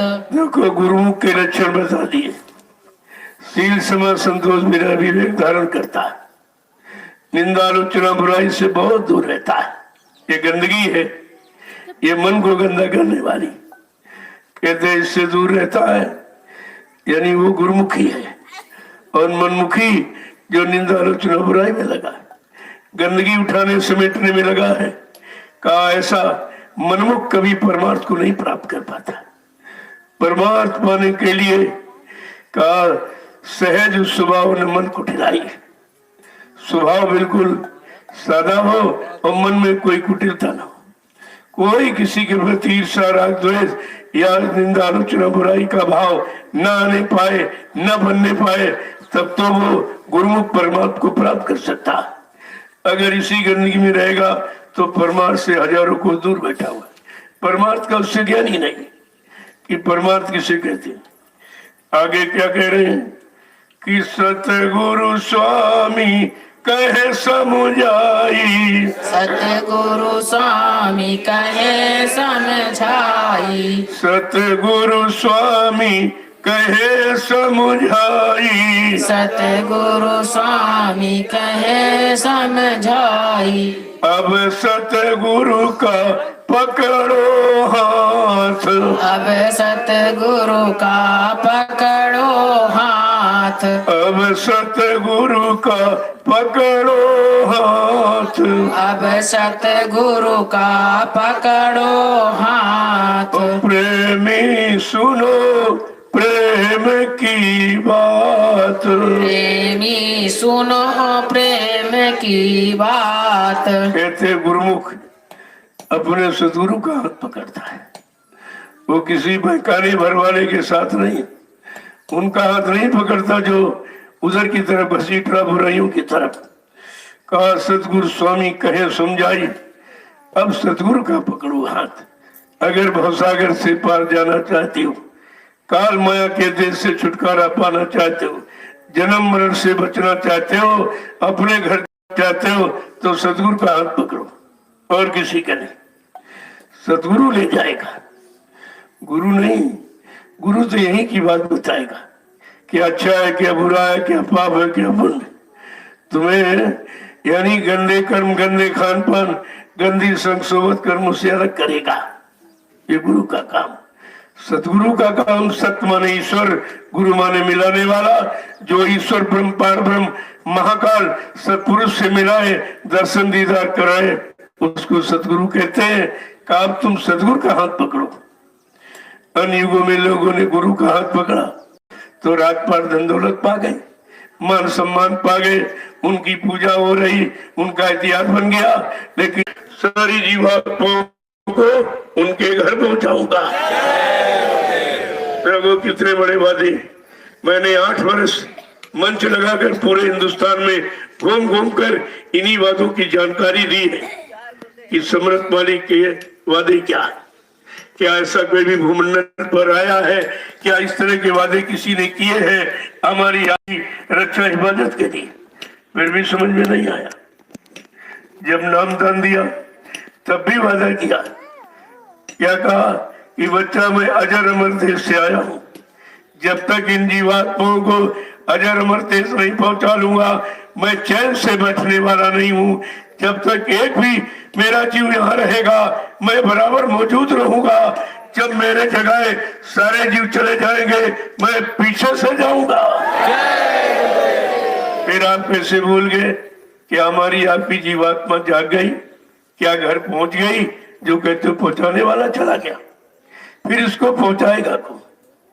किसी के पास नाम जहाज है जो लेके चला जाएगा। इतना परिचय देने के बाद भी हम आप अपने समृद्धता दयालु मालिक को पहचान नहीं पाते। कितनी बड़ी भूल हुई है। इसी भूल का परिणाम है कि अब दर दर की ठोकरें खा रहे। कोई सुनने वाला नहीं है, कोई तुम्हारा काम करने वाला नहीं, कोई यहाँ कोई सुख शांति देने वाला नहीं। आत्मा की बात तो छोड़ दो, यह शरीर, और शरीर को सुख सुविधा देने वाला भी नहीं। शरीर से लोग कितने परेशान, कितनी तरह तरह की बीमारियां बढ़ती चली जा रही, और बीमारी का कारण कोई नहीं सोच रहा। बीमारी का कारण गंदा खान पान। ये जैसे किसी मशीन में अगर गंदा ईंधन डाल दो तो मशीन नहीं चल पाती, खराब हो जाती, और दूसरा ईंधन डाल दो तो नहीं चलेगी। जैसे पेट्रोल की मशीन में आप डीजल डालें कि ये भी तो तेल है, तो मशीन खराब हो जाएगी। ये मानव मशीन, ये भगवान की बनाई, किसी इंसान विज्ञान ने इसको नहीं बनाया। ये मनुष्य की मशीन जो है ये परमात्मा की बनाई है। इस परमात्मा की बनाई मशीन के लिए परमात्मा ने इसकी खुराक, इसका ईंधन अलग रखा। सीजनल अनाज, सीजनल दाने, सीजनल सब्जियां, फल फूल, मेवे, दूध, मक्खन, मलाई, घी, इसको कहते हैं शुद्ध शाकाहार। ये ईंधन है इस मनुष्य मशीन का। और आप ईंधन भूल गए और उसकी जगह गंदगी डालने लगे। ये मांसाहार, ये मनुष्य की मशीन का वो ईंधन नहीं है। ये तो मतलब अलग जीव बनाए, मांस खाने वाले अलग और शाकाहारी अलग, मांसाहारी अलग। ये जीवों को बनाया, कुत्ता, कौवा, गीद, ये मांसाहारी है, ये मांस खाता है। लेकिन इंसान जब वही भोजन करने लगेगा तो कुत्ता, कौवा, गीद की तरह उसके भी विचार हो जाएंगे। जिसको चाहे उसको भूखेगा, जिसकी चाहे उसकी निंदा, आलोचना, बुराई करने लगेगा। कोई अच्छे काम के लिए मुंह नहीं खोलेगा, जब खोलेगा तो बुरी बात के लिए। ये पहचान है। तो देखिए, ये तो महापुरुषों ने दिया। इशारा धर्मशास्त्रों में भी है। कामर्थ कुतो लज्जा निर्धनस्य कुतः क्रिया। देखिए, और सुरापान, शराब पीने वाला, सोचम सुरापान, सुरापान यानी मदिरा, शराब पीने पर जब नाली में गिर जाता कोई अच्छी सलाह दे सकता। और मांसाहारी कुतो दया, मांसाहारी में दया नहीं रहती। जैसे कुतिया अगर 5 बच्चे लेकर बैठी हो, उसके बच्चों को रोटी का टुकड़ा दो, फट्टे छीन कर खा लेगी। बाद में दूध पिलाएगी लेकिन सामने नहीं खाने दी। ये छीना झपटी, ये मांसाहार की प्रवृत्ति है। और यही तो हो रहा है, यही छीना झपटी तो हो रही है, लेकिन फिर भी लोगों की समझ में नहीं आ रहा। कामर्थ कुतो लज्जा, कामी पुरुष में कोई लाज शर्म, माँ बहन बेटी की भी पहचान खत्म हो जाती है। कितनी बड़ी बात माँ धर्मशास्त्रों में भी लिखी। ऐसा नहीं है, पिछले युग में भी खान पान के लिए सख्त हिदायत रही है। अगर खान पान की सख्त न हिदायत होती तो शुभ कर्म में जीवों को नहीं लगाया जा सकता। लेकिन सब भूल गए। न मैनी, न मतलब पहले का, न वर्तमान का, न भूत को जाना, न वर्तमान में समृत मालिक को पहचाना, तो ये भविष्य अंधकार में खड़ा हो गया। अब इसे प्रकाश में कौन लाएगा, इस पर विचार करना चाहिए। नहीं विचार करोगे और फंसते चले जाओ, और परेशानी में उलझते चले जाओगे। अभी क्या, जो परेशानी आगे खड़ी है, बाबा जी ने सब इशारा करके 60 साल में सब बताया कि आगे का समय बहुत खराब आ रहा। अगर ये धार्मिक धरा भगवान राम की और कर्म भूमि भगवान कृष्ण की और योग भूमि संत महात्माओं की, अगर इस पर से गंदा खान पान खत्म न किया गया तो बीमारियों का मार लग जाएगा। नई नई बीमारियां होंगी, एक की दवा 100 में न मिलेगी। ये पहले इशारा करके बताया गया। ये 80 से लेकर के कितनी भविष्यवाणियां हुई, लेकिन समझ में आवे तब तो तुम्हारी। तुमने तो कुछ समझा नहीं, गुरु बचनों को अपने अंदर स्थान दिया नहीं, तो गंदगी से भर गई, तब निंदा आलोचना बुराई में जुट गई। ये गंदगी इकट्ठा करने वाला क्या कोई अच्छे काम कर सकता है, अच्छे काम की शिक्षा दे सकता, या अच्छा काम करके दिखा सकता है, या अच्छे समाज की स्थापना हो सकती? क्या निंदा आलोचना बुराई से अच्छे समाज की स्थापना हो जाए? अगर हो जाती तो सभी यही काम लगे, अब तक सब कुछ हो गया होता। तो आपको गंदगी से दूर रहना। संत मत के प्रेमियों को कोई गंदगी छू के भी न निकले, तब तो समझ लो संत प्रेमी में भर्ती हुआ। संत मत में भर्ती हुआ है, अन्यथा भी काल मत ही तुम्हारी भर्ती है। ये सब ध्यान में रखना चाहिए। जय गुरुदेव, जय गुरुदेव, जय गुरुदेव, जय गुरुदेव, जय गुरुदेव, जय गुरुदेव। नाम किसका? प्रभु का, जय गुरुदेव। नाम किसका? प्रभु का, प्रभु का प्यारा नाम। जय गुरुदेव। खड़े हो जाओ आप लोग जरा, लोग अभी नहीं खड़े हो पाए। अब इनसे पूछो जब खड़े नहीं हो पाए तुम चलोगे कब, और चलोगे नहीं तो पहुंचोगे कब? फिर तुम्हारा काम कैसे छूट जाएगा। यह शरीर की 3 स्थितियां हैं, खड़ा होना, बैठना और झुकना। अगर यही तीनों समझ में आ जाती तभी काम तुम्हारा बन जाता। ये हमें चलना किधर है? कहा संत वचनों को पकड़कर हमें करना और लोगों को करने की सीख देना है, यानी प्रसारण में निकले और बैठे तब साधना में बैठे, भजन के लिए बैठे और झुके जहां कुछ मिलता हो, जहां कुछ मिले, परमार्थ बनने की बात हासिल हो, वहां हमें झुकना चाहिए। अगर ये स्थितियां समझ में आ जाए तो फिर तुम कहीं फंसोगे नहीं। तुम्हारी समझ में आ जाएगा कि हमें क्या करना है, क्या नहीं करना है, क्या बोलना है, क्या नहीं बोलना है, किसको देखना है, किसको नहीं देखना है, किसका छुआ खाना, किसका छुआ नहीं खाना। छुआछूत शरीर जाति की नहीं थी, छुआछूत गंदे खान पान, गंदे कर्मों की थी। अगर गंदे खान पान और गंदे कर्मों की छुआछूत समझ लेते तो ये पारस्परिक प्रेम प्यार मोहब्बत नहीं खत्म होता। अब तुम कहा ये छोटी जाति का, हम इससे मिलेंगे नहीं, इससे बोलेंगे नहीं, इसको पास बैठा लेंगे नहीं, तो फिर ये प्रेम कैसे रहेगा? ये संबंध कैसे बनेगा? संगठन कैसे बनेगा? सही सच्चे रास्ते पर लोगों को कैसे जोड़ पाओगे और सबको अपने हृदय से कैसे लगा पाओगे अगर ये नफरत रहेगी तो? इसीलिए कहा दरबार में सच्चे सदगुरु के दुख दर्द मिटाए जाते हैं, दुनिया के सताए लोग जहां सीने से लगाए जाते हैं। ये है शिक्षा संत मत की, लेकिन सब विपरीत चल रहे हैं। संत मत की परिभाषा ही नहीं मालूम उनको कि संत मत किसे कहते हैं और काल मत किसे कहते हैं। हम काल मत की करनी कर रहे हैं कि संत मत की करनी कर रहे हैं, ये भी तो समझ में नहीं आता। जय गुरुदेव, जय गुरुदेव, जय गुरुदेव, जय गुरुदेव। नाम किसका? जय गुरुदेव। नाम किसका? प्रभु का प्यारा नाम। जोर से बोले, सब मिल बोले, बोलना होगा,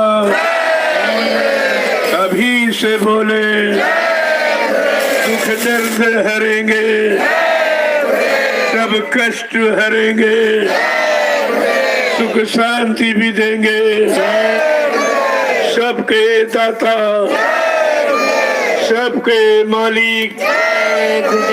प्रेम से बोले, ये नाम नहीं इंसान का, ये नाम है प्रभु का, ये काम नहीं इंसान का। ये काम है प्रभु का। अब कलयुग का परिवर्तन इंसान के बस की बात नहीं, वो बात खत्म हो गई।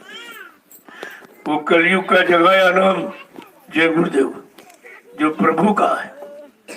प्रभु भी इस भूमंडल पर कभी नहीं आया और प्रभु नाम का किसी ने प्रचार कभी कराया नहीं, जानकारी दी नहीं। गोस्वामी जी महाराज ने रामचरितमानस के उत्तरकांड में इशारा किया, अगर उस इशारे को समझ लेते तो तुमको प्रभु नाम पर इतना विश्वास हो जाता कि हमारा सब कुछ इसी के द्वारा होगा। उन्होंने क्या लिखा? एक अनी अनामा अज सच्चिदानंद प्रभु धामा। कहा वो एक अनामी धाम है, वहाँ एक अनामी महाप्रभु है। जब अनामी महाप्रभु स्वतः मानव चोले में भूमंडल पर आएंगे, प्रभु नाम को जगाएंगे, प्रभु नाम को सिद्ध करेंगे, प्रभु नाम का प्रचार कराएंगे, जीवात्माओं को प्रभु नाम से जगाएंगे, जोड़ेंगे और प्रभु नाम का बेड़ा भवसागर में लगाकर जीवात्माओं को उनके घर पहुंचाएंगे। तब जीवात्माओं का आवागमन खत्म हो जाएगा। सत्यलोक तक आवागमन है क्योंकि संत आते जाते रहते, लेकिन अनामी धाम पहुंचने के बाद फिर जीवात्मा का आवागमन समाप्त हो जाता है। ये भी नहीं भी लोगों को मालूम है कि मतलब यानी सत्यलोक से लेकर सत्यलोक, अलख लोग, अगम लोग, अनाम लोग, एक ही सीमा है। कितना बड़ा क्षेत्रफल है सत्यलोक का, ये तो बात समझनी चाहिए थी। लेकिन जब सत्संग वचनों को सुनोगे नहीं, अपने जीवन में उतारोगे नहीं, गुणन मनन नहीं करोगे तो कुछ नहीं समझ आए। तभी का सुनो, गुनो और धुनो। जैसे रुई को धुनिया धुन देता, कचरा निकाल देता है, अच्छा रख देता है, ऐसे वचनों को जब धुनोगे अपने अंदर, तब सच्चाई अच्छाई आपको पता चल जाएगी कि सच्चा क्या है और झूठा क्या है, असली क्या है, नकली क्या, ये सब समझ में आपके आ जाएगी। लेकिन जब वचनों को नहीं सुनोगे तो कुछ नहीं होगा। इसलिए सत्संग वचन जीवन के लिए अनिवार्य है। जीवन का सार तत्व सत्संगी है, वही आपको बताएगा। इसीलिए कलयुग में हम सब जीवों को जगाने के लिए, चिताने के लिए, होश में ले आने के लिए, पूरे पाप पुण्य की पहचान कराने के लिए, माँ बहन बेटी बहू की पहचान कराने के लिए संत महापुरुषों ने अति दया कृपा मेहरबानी करके सत्संग जारी किया। यह सत्संग इसलिए हुआ, इसकी इतनी बड़ी महिमा। लेकिन समझोगे कैसे? समझोगे कैसे आप जब तक वचनों को अपने में लागू नहीं करो, अपने में उतारोगे नहीं, तब तक मन की प्रवृत्ति आप बदल नहीं सकते हो। इतनी पुरानी है उसकी प्रवृत्ति भोगों की तरफ आप हटा नहीं सकते हो। वो ताकत तुम्हारे में नहीं, क्योंकि तुमको घसीट कर वो रोज ले जाता और भोगों में लगाता है। इसलिए तुम्हारी शक्ति को उसने पहले नष्ट कर दिया, तब तुम्हारे पर विजय प्राप्त कर ली। यही तो होता है। जय गुरुदेव, जय गुरुदेव, जय गुरुदेव, जय गुरुदेव। नाम किसका? जय गुरुदेव। नाम किसका? जब ये जानकारी दी जा रही कि जय गुरुदेव नाम प्रभु का है, क्या कोई आदमी जय गुरुदेव बन जाएगा? अब ये है लोग कहने लगते हैं। जैसे आपके गांव में कोई सब्जी बेचने वाला, कपड़ा बेचने वाला आ जाए तो नाम तो आप उसका नहीं जानते, तुम कहते हैं भाई कपड़े वाले इधर आओ। जिस वस्तु का वो गली गली प्रचार कर रहा है उसी नाम से लोग उसको पुकारने लगते हैं, लेकिन वो है नहीं, वो नाम तो कुछ और है उसका। इसी तरह से यही जानकारी हमें आपको होनी चाहिए। जब लोग प्रचार करने जाते थे तब बाबा जी क्या कहते थे? भाई तुमको तो लोग जय गुरुदेव कहने लगे, हम तो बाबा के बाबा ही रह गए, तुम जय गुरुदेव बन गए। कितनी बड़ी बात है कि हमने वो चीज तुमको दी है कि तुम्हें देखकर लोगों को परमात्मा प्रभु की याद आती, वो जय गुरुदेव बोलते। वो भाव को भाव अनेक आला सहूं और नाम जपत मंगल तीर्थ सहूं। वो भाव को भाव हंसी मजाक में कुछ भी कहे, लेकिन नाम तो ले रहा, नाम तो प्रभु का ले रहा। तुमको देखकर प्रभु की याद आती, ये छोटी मोटी चीज है। तुम अपने महत्व को नहीं समझ पाए कि तुमको कौन सा महत्व, कौन सा स्थान दे दिया कि तुमको देखकर लोग जय गुरुदेव बोलेंगे। और जब तक ये नहीं बोलेंगे, जन जन की जबान पर जब जय गुरुदेव नाम आएगा, सच्ची स्वतंत्रता का मानो तब आनंद उठाएगा। तब तक ये आनंद सुख मिलने वाला नहीं है और बोलना पड़ेगा। ऐसी आपत्तियों में घिर जाओगे, इतनी समस्याओं में उलझ जाओगे, इतनी बीमारियों में फंस जाओगे कि तुमको ये लेना पड़ेगा। मजबूर कर देगा नाम। नाम राम ने लंका भर की थी चढ़ाई, हनुमान ने थी आग लगाई, और भक्त विभीषण की कुटिया पर लिखा था ये नाम है गुरु का यही संदेशा और प्रभु का प्यारा नाम। ये समझना चाहिए आप, ये जानकारी आपको रखनी चाहिए। जय गुरुदेव, अब आप अपनी अपनी सेवा में चलो। देखो एक बात ध्यान दो, कल जो है रात्रि को सायंकाल कल सतगुरु धाम की मुख्य द्वार का पूजन हो गया, विधिवत वेद मंत्रों के द्वारा पूजन किया गया और आप सबको उसका प्रसाद भी मिला। ये बात आपको समझनी चाहिए कि सतगुरु धाम के मुख्य द्वार का कल पूजन किया गया। कि कहाँ बनेगा, कैसा बनेगा, कितना भव्य होगा, जिसको देखकर एक बार दुनिया चकित हो जाएगी। इस बात को आपको समझना चाहिए और आपको उसका पूजन का प्रसाद भी मिल गया। ऐसा सा पूजन नहीं है, प्रसाद सहित आपको पूजन मिल गया। और भूमि का जो चयन किया गया है वो जय गुरुदेव आध्यात्मिक प्रचार समिति के अध्यक्ष राजेश कुमार गंगवार पीलीभीत और हमारे कमल नयन वर्मा जी ये सचिव है, ये फैजाबाद के, इन्हीं दो लोग उपस्थित थे। इन्हीं की देखरेख में ये काम संपन्न किया गया। अब उसकी तैयारी हो रही और नेपाल के प्रेमियों ने इस मुख्य द्वार को बनाने का संकल्प लिया।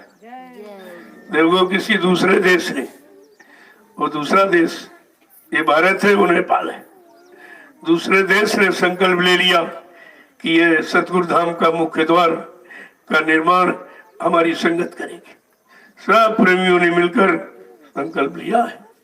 इस बात को पहले समझ लीजिए कि किस तरीके से ये काम हो रहा है। अब आप सबको लगन के साथ इसे पूरा करना। सबको कोई शरीर की सेवा करेगा, कोई जो जो अच्छा है अपनी सेवा करेगा उसमें। पहली बात तो ये जमीन आप तो किधर से आप आते जाते, एक बहुत बड़ी समस्या थी, लेकिन समस्या का समाधान हो गया। जब मालिक की दया होती है तो सूखी खेती हरियाती है, वो तो दया की बात है। ऐसी दया होगी कि तुरंत एक प्रेमी खड़ा होगा, वहीं पर रहते हो। उनका तो बहुत बड़ा योगदान, जिन्होंने अपनी जमीन दी है इस धार्मिक कार्य के लिए, क्योंकि एक ऐसा रास्ता बन गया उनकी जमीन पर कि लाखों लोग जिस पर निकलेंगे और भविष्य में निकलते रहेंगे। काम तो बहुत बड़ा है, लेकिन समझ में आ जाए तब तो अब धीरे धीरे उसका निर्माण कार्य शुरू हो जाएगा। और इसलिए पूरे देश की समस्त संगतों को ये सूचना दे दी कि हमारा प्यार भरा गुरुदेव जय गुरुदेव पहुंचे और सब लोग समझ लो कि नैमिषारण्य की तपोभूमि पर सतगुरु धाम का मुख्य द्वार का पूजन हो गया है। ये 88,000 ऋषियों की तपोभूमि है, जिस पर नैमिष धाम में सतगुरु धाम। बात तो बहुत समझने की, बात तो बहुत बड़ी है, बहुत बड़े रहस्य की है, लेकिन धीरे धीरे आप इसको समझ जाओगे कि नैमिष धाम में सतगुरु धाम की स्थापना ये छोटी बात नहीं है। मैंने हर संगतों के पास सूचना भेजी, भारत की कोई संगत, सब अपनी है, सब एक गुरु के शिष्य हैं, एक पाठशाला में हम लोग सब पढ़े हैं। जब एक ही गुरु है, एक ही पाठशाला, एक ही शिक्षा है, तो फिर मतभेद कैसा, मतभेद कैसा हो गया? ये तो नहीं होना चाहिए था। लेकिन जब किसी बात को समझोगे नहीं और उलझ जाओगे तो सत्यता से बहुत दूर चले जाओगे, फिर उससे मिलने वाला लाभ, उससे भी आप करोड़ों को दूर चले जाओगे। तो ये कल आपको सायंकाल ये काम हो गया, पूजन हो गया जगह का। अब उस पर जो है निर्माण कार्य शुरू हो जाएगा धीरे। हमारे राजमिस्त्रियों ने जो करके सेवा दिखाई है वो प्रशंसनीय है। इनका भी नाम इतिहास में रहेगा, ऐसा नहीं, क्योंकि इन्होंने 2-3 महीने से लगातार वो निर्माण कार्य किया। मैं बाल बच्चों के ये सेवा में उन्होंने योगदान दिया है, इनका तो सबसे बड़ा सहयोग है। हम तो सबसे बड़ा सहयोग इन्हीं का मानते हैं कि शरीर का भी सहयोग दिया, मन का भी, तन का भी सहयोग दिया, अपने इल्म और ज्ञान का पूरा परिचय दिया है इसके निर्माण में। ये तो प्रशंसा के पात्र है, इनको कभी बुलाया नहीं जाएगा। इतिहास में अग्रगण्य है ये। देखिए आप, जितने गेट में सब इन्हीं के द्वारा ये रचित हुए और ये भी इन्हीं के द्वारा। सहयोग तो प्रेमियों का है, लेकिन बनाने वाले निर्माण करता तो ही है। जय गुरुदेव। इसी तरह से हम सब लोगों को परमार्थी विचार रखना चाहिए, परमार्थी सेवा में कुछ न कुछ अपना सहयोग रखना चाहिए। यहाँ कोई सीमा निर्धारित नहीं, क्योंकि मैं अपने लिए कुछ मांगता नहीं। हम क्या करेंगे, हमारे तो कोई है नहीं जिसके लिए हम मांगे इकट्ठा करें। जो होगा आपके लिए, संगत के लिए होगा। संगत गुरु की है और गुरु हमारे और हम गुरु के हैं, तो फिर शंका किस बात की। यह शंका का बिल्कुल अंदर से आप निकाल दीजिए तो काम जल्दी हो जाएगा। नहीं शंका में तुम बहुत दूर चले जाओगे, परमार्थ से खारिज हो जाओगे, फिर ये समय निकल जाएगा। तो ये कल जो आपने काम किया बड़ा सराहनीय, सबको सब खबर पहुंच गई। मैंने देश के समस्त संगतों को जय गुरुदेव कह के हार्दिक बार भाई स्वीकार करें आप, और इसको ध्यान में रखें कि नैमिष धाम में सतगुरु धाम की स्थापना बिल्कुल एकदम नवीन कार्य है ये, और आपको सोचना चाहिए। और कल से उसकी शुरुआत हो गई। अब धीरे धीरे आप देखते जाइए प्रेमी किस तरह से अपना सहयोग करते हैं, क्योंकि जानते हैं ये तो किसी एक के लिए है नहीं, ना एक के नाम किया जा रहा, ये तो सर्वभूत हितेरता, सबका कल्याण हो और सबको परमार्थी लाभ मिले, इसलिए ऐसे कार्य का शुभारंभ किया गया है। जय गुरुदेव। दूसरी बात है कि दो टोली, अभी आप अर्थ नहीं समझ पाए। टोली की गिनती 2 रहेगी, लेकिन हर ब्लॉक के लोग उस टोली में आते जाते रहेंगे। कभी एक ब्लॉक के आगे 5-7 लोग, फिर दूसरे ब्लॉक बोले, तो टोली यहाँ एक ही है। हर ब्लॉक के प्रेमियों को किया जाएगा ताकि सबको सेवा का अवसर मिल जाए। जो वहां रहेंगे लोगों को बताएंगे, जानकारी देंगे कि हमको वहां की कौन सी सेवा कराई जाएगी, कौन सी सेवा दी जाएगी, तो ये जानकारी वहां देंगे। और धीरे धीरे ये क्रम चलता रहेगा, तो यहाँ तो काफी भीड़ बनी रहेगी। अगर 10 प्रेमी, एक टोली नायक, उस टोली का एक टोली नायक, उसके देखरेख में लोग काम करेंगे। उसको जानकारी दे दी जाएगी कि तुम्हें क्या क्या समझाना है और क्या क्या बताना है, और परमार्थी भाव कैसे पैदा करना, वो सेवा का लाभ कैसे मिले, ये टोली नायक को सब बता दिया जाएगा। अभी आप पहले सुन रहे हो, अभी धीरे धीरे एक बार की तो कोई तैयार नहीं हो जाएगा, और एक बार की एक ही टोली थोड़ी साल भर आती रहेगी, ऐसा नहीं है। उसका मतलब थोड़ा समझ लो, टोली की संख्या एक रहेगी आने वाली, लेकिन हर ब्लॉक के प्रेमी बदल बदल के आते जाते रहे, तो फिर इतना बहुत बड़ा काम हो जाएगा। कितने लोग आ जाएंगे, केवल टोली की बात समझो, लेकिन जिले कितने, ब्लॉक कितने, फिर प्रेमी कितने, कैसे, ये भी समझो आप। जब अनुमान ये लगाओगे तो देखोगे यहाँ का जमघट कम नहीं होगा, बढ़ता चलेगा, क्योंकि लोगों की जरूरत है। इतना बड़ा आपका सब्जी फार्म में 150-200 आदमी तो इसी में चाहिए। इसकी निराई है, गुड़ाई है। मैं चाहता हूँ कि मशीन का प्रयोग न हो, प्रेमी अपने हाथ से और मतलब यानी सेवा करे और खून पसीने इसमें कमाई करे, तो जिसमें भंडारे में जो बन के जाएगा कितने लाख लोग इस्तेमाल करें। मशीन पर आधारित मत हो। ये आलू आपको करना है तो आपके पास फावड़ा है, लेकिन फावड़ा आप खुद ही गाड़िए, तुमको अनुभव भी हो जाएगा और ये सबकी सेवा लग जाएगी।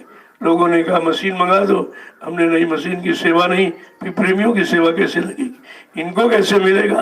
कल वो ज्यादा पैदा, हमने ज्यादा, हमें कोई व्यापार नहीं करना, हम व्यापारिक दृष्टिकोण से यहाँ कोई काम नहीं कर रहे हैं, हम तो सेवा के दृष्टिकोण से कि सबको सेवा का अवसर मिले। जब आप आलू गाड़ दोगे तो आप तो घर चले जाओ, जब ये तैयार होगा और भंडारे में जब भोजन में प्रयोग आएगा, कितने लाख लोग उसका इस्तेमाल करेंगे। आप ही सेवा को क्यों नहीं समझते? हमेशा दूरगामी विचार रखो तो आपकी समझ में आ जाएगा। इसलिए यहाँ कोई तुम्हारी सलाह सुनी जाएगी लेकिन मानी नहीं जाएगी। मानेंगे हम जब प्रेमियों की उनको सेवा से वंचित न करो, उनकी सेवा जुड़ी रहे और परमार्थी लाभ मिलने के लिए तो सब व्यवस्था की गई और तुम जरा सा सोते हो और सबको उसका लाभ मिले। मशीन का तो उतना ही प्रयोग होगा जितनी जरूरत है, बाकी नहीं, बाकी कुछ ही नहीं। आपके गौशाले में देखो बैल तैयार है, बैल भी तैयार हो गए और लोगों ने उसी से इसको जो दिया है तो ये सब काम करेंगे। वो भी उनके अंदर जीवात्मा है, उनको भी सेवा का अवसर मिलेगा। उनकी सेवा से जो यहाँ पैदा होगा भंडारे में जाएगा, लाखों लोग उसका प्रयोग करेंगे, इनकी भी योनि बदल जाएगी। तो आप ये बात क्यों नहीं सोचते हो? ये सबको लाभ मिले, परमार्थी सब की बात पर अपने। अब आपके लिए सेवा में देख लो, बहुत सी सेवा है, जब घूम के देखोगे तो आपकी समझ में आ जाएगा कि कितनी सेवा, कैसी सेवा है। अब थोड़ा जल्दी से, यहाँ बालू है, ये 8-10 दिन के बाद मत सोचो, न सूख जाएगा। जल्दी से इसको मतलब काम उधर, आलू आपका आ गया पहले से और उसमें वो दवा डाल दी गई है जिसमें मतलब आलू टेढ़ा मेढ़ा नहीं होगा, जो होगा बिल्कुल सुडौल होगा, अच्छा होगा। वो चीज उसमें मिला दी गई और बस तुरंत अभी बोरे में पैक कर देंगे और धीरे धीरे इसमें गाड़ने की तैयारी करो। जितनी जल्दी गड़ जाएगा उतनी जल्दी तैयार हो जाए, क्योंकि पर साल हमने पहली अक्टूबर को गड़ा दिया था। कितनी जल्दी आपका सब्जी आपकी तैयार हो गई, कितना हमने प्रयोग की। थोड़ा आप ध्यान नहीं देते हो, जब हरी सब्जी तैयार हो तो आलू को बंद कर देना चाहिए, वो तो इमरजेंसी में रखो। जब कोई, मैं तो यही सोचा था ये आलू सब सीधे मिल में डाल दो, 10-20 बोरे रखो, जब तक हरी सब्जी है थोड़ा थोड़ा प्रयोग करो, जब हरी सब्जी समाप्त हो जाएगी तो मिल से निकाल के आप प्रयोग करिए। एक आलू नहीं सड़ता, अगर ये सब आलू पहुंच जाता तो 10 लाख रुपए का था।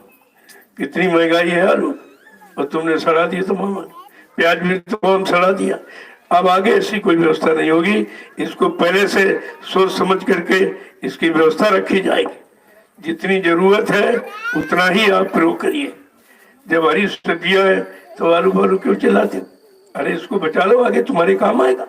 दालें बहुत आपके पास, दालों का प्रयोग करो जिसमें प्रोटीन भरपूर होती, शरीर को प्रोटीन की जरूरत है और सब्जी में नहीं मिलती, क्योंकि सब्जियों में इस समय दवा और खाद बहुत प्रयोग होती है। आप दालों का प्रयोग कीजिए, आपके यहाँ दालें भी तैयार हो जाती। ऐसा नहीं है आप लोगों ने बहुत रात दिन मेहनत करते हैं, जग करके परिवर्तन करते हैं, सब काम करते हैं, तो उनके अंदर भाव है क्या? इनको भजन करना पड़ेगा। ये भजनानंदियों के लिए तो मेहनत करते, उन्हीं को खिलाते हैं और खा के वो भजन करेंगे तो उनको उनकी हौसला बदली हो जाती। ये बात समझा करो आप। जय गुरुदेव। तो जब तक सब्जियां कुछ कम हो जाएंगी भी, आप दाल का प्रयोग करिए। उड़द की दाल सबसे शक्तिशाली होती है, आपके यहाँ पर्याप्त है। मूंग की दाल यानी दस्तावर होती है, पेट के लिए सर्व रोग नाशक, पेट के सारे रोगों को दूर करने वाली मूंग की दाल, और शक्तिवर्धक उड़द होता है।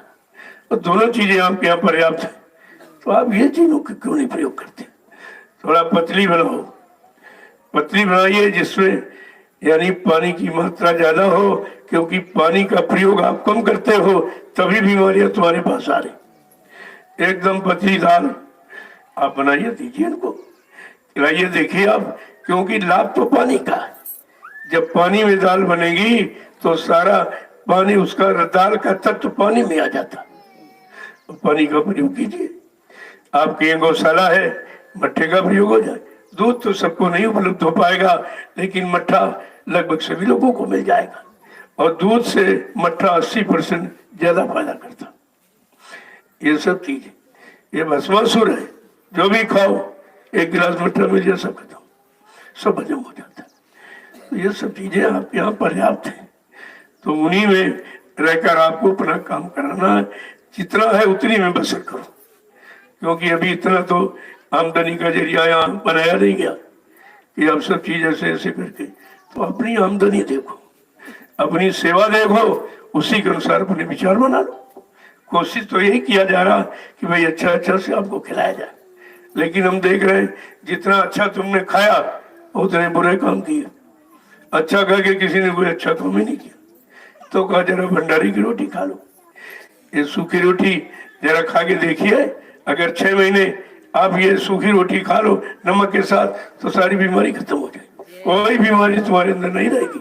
लेकिन तुम बात को समझते नहीं हो। जब तड़का तो मन भड़का, तुम मन को भड़का रहे हो, मन को आप भोगी विलासी बना रहे हो, फिर ये भजन नहीं करेगा, ये भजन नहीं करेगा। अरे जिन्होंने सादा संत महापुरुषों ने तो एक सब लिया, जब सूख गई एक झोले में रख लिया, जब भूख की इच्छा हुई तो दो रोटी भिगोई और खा ली। ऐसे महीनों रोटी नहीं बनानी पड़ती थी, उन्होंने साधना की। अरे साधना, साधना माने पकड़ना, क्या साधना है क्या छोड़ना है, क्या पकड़ना है क्या छोड़ना, इसी को तो साधना कहते। साधना माने यहाँ कान मन करना नहीं होता, बात को समझा करो। जय गुरुदेव। अब आप लोग चलो पुनी पुनी सेवा, तमाम सेवाएं तरह तरह की देख लो, निराई गुड़ाई बहुत है उसको देख लीजिए आप। जो जिम्मेदार हैं, जिनको फार्म की जिम्मेदारी मिली है, इंद्रपाल उनसे संपर्क कर लो, ये बहुत मेहनत करता है बेचारा, रात रात भर। और जब वो किसी से कहता चलो भाई सेवा करो तो कोई नहीं जाता, तुम बातें नहीं समझते हो, फिर अपने ऊपर कर्जा इनका क्यों लाद रहे हो। जब वही सारी सेवा करेगा, काम करेगा, तो जो उससे चीज बनेगी तो उसके कर्जदार तुम बन जाओगे। इसलिए सबको सेवा, एक टीम बना लो कि मतलब सिंचाई में गुड़ाई में कौन जाएगा, सिंचाई में कौन जाएगा, निराई में कौन जाएगा, ये इसकी टोली बना दी जाएगी। ये जो दो टोलियों का इशारा है, ये सब काम के लिए, ऐसा थोड़ी कोई एक ही काम है, इसमें बहुत काम है, बहुत काम है। तुम कहते बहुत लोग, हम कहते कम पड़ जाएंगे, कम पड़ जाएंगे लोग। अगर कह दिया जाए चलो इसको हल से नहीं फावड़े से तोड़ो, सबको सेवा मिल जाए, तो कितने लोग, हजारों लोगों को सेवा मिल जाएगी, और बचत कितनी हो गई। दोनों चीजें, तेल की बचत हो जाएगी, आपको सेवा मिल जाएगी। ये क्यों नहीं सोचते हो कि सेवा करके अपनी संगत का धन बचा लो, क्योंकि मैं कोई धन मांगता नहीं हूं, अगर मांगा जाए तो बहुत हो जाता, लेकिन मैं उसकी जरूरत नहीं समझता हूँ कि धन लेकर फिर तुम शरीर सेवा नहीं करोगे। धन तो तुम दे दोगे, मैं जानता हूँ, मैं अगर कह दूं जितना कह दूं उतना दे दोगे, लेकिन तुम्हारी शरीर की सेवा रह जाएगी, मन की सेवा रह जाएगी, तो फिर उससे काम नहीं होगा। अगर धन से ही काम हो जाता तो फिर धन से धर्म की स्थापना हो जाती, ऐसा नहीं। जरूरत पर हर चीज की जरूरत है। जब तुम्हारे जो श्रद्धा भाव में आप 1 रुपया 2 रुपया 10 50 100 देते, उसी से काम हो रहा, तो हमको कहने की क्या जरूरत, और हम मांग के करेंगे क्या। और मांगना हमारे गुरु ने सिखाया नहीं, कोई भिखारी नहीं बनाया, नामदान दिया, कहा जल्दी से जीवात्मा जगाओ, जीवात्मा जाग जाएगी। उस महात्मा के कदमों में हिंदुस्तान के लोग अपनी धन दौलत सारी जायदाद को यानी कुर्बान कर देते। ये तो वो मत है, ये संत मत सांसा बादशाह का मत है, ये भिखारियों का मत नहीं है। अब लोगों ने उसे बदनाम कर दिया है, लेकिन धीरे धीरे ये भी गंदगी खत्म हो जाएगी। आप लगे रहिए निशाने पर, ये सब गंदगी साफ हो जाएगी। जय गुरुदेव। अब आपके लिए सेवा, जो लोग जाने वाले हो, कोई इमरजेंसी है, मैं आपसे अंदर मिल लूंगा, अभी आपसे मिल लूंगा, तो आप निकल जाइए। जो लोग शाम को जाएंगे, वहाँ रोज मिलता हूँ शाम को, कल देखिए वहाँ कितने घंटे, रोज ही शाम को। ऐसा नहीं है कि मैं कोई छिपकर कोई कमरे में बैठता हूँ, कुछ नहीं। ये तो सब काम का समय है, काम करना है। यहाँ कोई अपने नाम की मसूरी नहीं करनी। लोग कहते कि अपना नाम बताइए, अपना गांव बताइए, तुमने कहा कि मैं अपना विचार करने निकला हूं। हमारा विचार तो तुम लोग कर ही रहे हो। हमको जो आदेश मिला है, मैं आदेश का पालन करूंगा कि तुम्हारे अनुसार काम करने लगूंगा। ये काम कुछ नहीं, सीधा निशाना है जीवात्मा जगे परमात्मा से, कर पाप कर्मों की अदायगी हो जाए, यानी सेवा भाव, परमार्थी सेवा भाव लोगों में पैदा हो जाए। बस काम तो यही करना है, और ये दोनों काम आपके हो रहे जो कहीं नहीं हो रहे। देखो यहाँ सुबह आपने भजन किया 4 बजे ब्रह्म मुहूर्त में, ये ब्रह्म बेला है, 4 बजे घंटा संग बज गया। ये घंटा संग क्यों बजा? ये निरंजन की आवाज है। जिस देश में रह रहे हो उसकी आवाज है, उसकी आवाज इसलिए तुम्हें दी जा रही कि उसके देश में जाग जाओ, उसके देश में जाग जाओ और अपने देश चलने की तैयारी कर लो, इसलिए आपको जगाया जाता और 1 घंटा सुमरन ध्यान भजन में बैठाया जाता। इसके बाद आपको तुरंत सत्संग मिल जाता और सत्संग के बाद अभी आप थोड़ी बहुत सेवा कर लोगे। ये तो तीनों काम यहाँ हो रहे। जो अध्यात्म के संत महापुरुषों ने 3 स्तंभ बनाए हैं कि सत्संग करो, सेवा करो, भजन करो, ये तीनों काम इस नैमिषारण्य की तपोभूमि पर हो रहे। तीनों काम हो रहे हैं, तो ये कहीं नहीं हो रहे। ये काम कहीं कोई नहीं कर रहा, तो हमें आपको समझना चाहिए। इसलिए अब आप चलो, जो छोटी मोटी सेवा दिखाई थी उसको करो, उसको लो। वैसे उधर भी नाप हो गई है, तमाम जगह उधर आपको और मिली है। खेत वाले ने कहा नहीं भाई यहाँ तक आपकी है, तो उसमें मिट्टी भरनी है। अभी सोचेंगे इसके लिए कि मिट्टी के लिए आपको कहाँ जाना है, कैसे लाना है, कि वो भी जरूरी है। ये सब बराबर हो जाए और जितनी जल्दी हो सके आपकी उधर बाउंड्री हो जाए। मैं तो ये सोच रहा हूँ उसी बाउंड्री में कम से कम 20 कमरे निकलेंगे, जो तुम्हारा आवास बन जाएगा। 20 कमरे किनारे किनारे, रोड के किनारे किनारे, इतनी जगह पर्याप्त है कि उसमें एक एक कमरा सब लोगों को हो जाएगा। जो लोग वहाँ सुरक्षा करेंगे, गेट पर रहेंगे, उनका आवास अलग होगा, उनकी व्यवस्था अलग होगी, उनके लिए हैंडपंप वहीं लगा दिया जाएगा, पानी की सब सुविधा कर दी जाएगी। इसी तरीके से आप, और दूसरी व्यवस्था है, हमारी जय गुरुदेव आध्यात्मिक वैचारिक प्रचार समिति ने ये निर्णय लिया है कि एक ट्यूबवेल की व्यवस्था हो जाए, जिससे बनी सिंचाई समय पर हो। और इसके बाद आपको पानी पीने की भी उचित व्यवस्था सोची जा रही, क्योंकि आप पानी बहुत बर्बाद करते हो। एक बाल्टी स्नान के लिए पर्याप्त, कितना बड़ा तुम्हारा शरीर है, हम देखते जो खोल देते हो, बंद नहीं करता। ये आप कितना दुरुपयोग करते हो पानी का। जल देवता है, अगर कहीं राजस्थान में पैदा हो गए तब क्या होगा, तुमको पानी की कीमत समझ में आ जाएगी। इसलिए जब नहीं मानोगे, कोई ना कोई व्यवस्था बदल दूंगा। वो भी दिमाग पे है, ऐसा नहीं है, उसकी भी व्यवस्था सोची जा रही है। हमारी जय गुरुदेव आध्यात्मिक वैचारिक प्रचार समिति ये तरह तरह के निर्णय ले रही है और यही सब काम करेगी ये समिति के द्वारा, ताकि किसी को शंका संदेह भूल न हो कि किसी को मालिक बना दिया और वो सब करेगा और हम क्या करेंगे, तो ऐसा कुछ नहीं। ये सब आपकी, इसीलिए मैंने जय गुरुदेव आध्यात्मिक वैचारिक प्रचार समिति यानी बनाई और उसका रजिस्ट्रेशन करा दिया, हाई कोर्ट से परमिशन मिल गया। अब ये समिति कैसे कैसे काम करेगी, तो जितना भी समय बहुत थोड़ा मिला है, वो थोड़े समय देखिए कि बिना दहेज की शादियां, जिसमें तमाम लोग सुसाइड हो रहे, जहर खा रहे, फांसी लगा रहे, लड़की सियानी हो गई, कहते पैसा नहीं है, यहाँ दहेज एकदम भूत जैसा बैठ गया दिमाग पर लोगों के। अब इसकी वजह से बेचारे सुसाइड कर लेते हैं। तो हमारी जय गुरुदेव वैचारिक प्रचार समिति तो ये निर्णय लिया कि बिना दहेज की शादियां, यहाँ पर दोनों पक्ष आएंगे, दोनों के माँ बाप दोनों तरफ से आएंगे, अपनी सहमति देंगे और उसका बाकायदे रजिस्टर पर उसका लिखा पढ़ी हो जाएगी। ऐसा नहीं निकली। और इसके बाद मुंडन संस्कार है और नामांकन संस्कार है, यज्ञोपवीत संस्कार, ये जो जीवन के साथ संस्कार लगे हैं, जिन संस्कारों को लोगों ने गंदा कर दिया और एक पैसे का आधार बना दिया, लेकिन हमारी जय गुरुदेव आध्यात्मिक वैचारिक प्रचार समिति उससे कुरीत को भी खत्म करेगी। यहाँ निस्वार्थ निःशुल्क काम होता है, ये सब होता है यहाँ पर। और ये छोटी मोटी दवा भी आपको मुफ्त मिल जाती, उसका भी और बृहद तरीके से व्यवस्था होगी।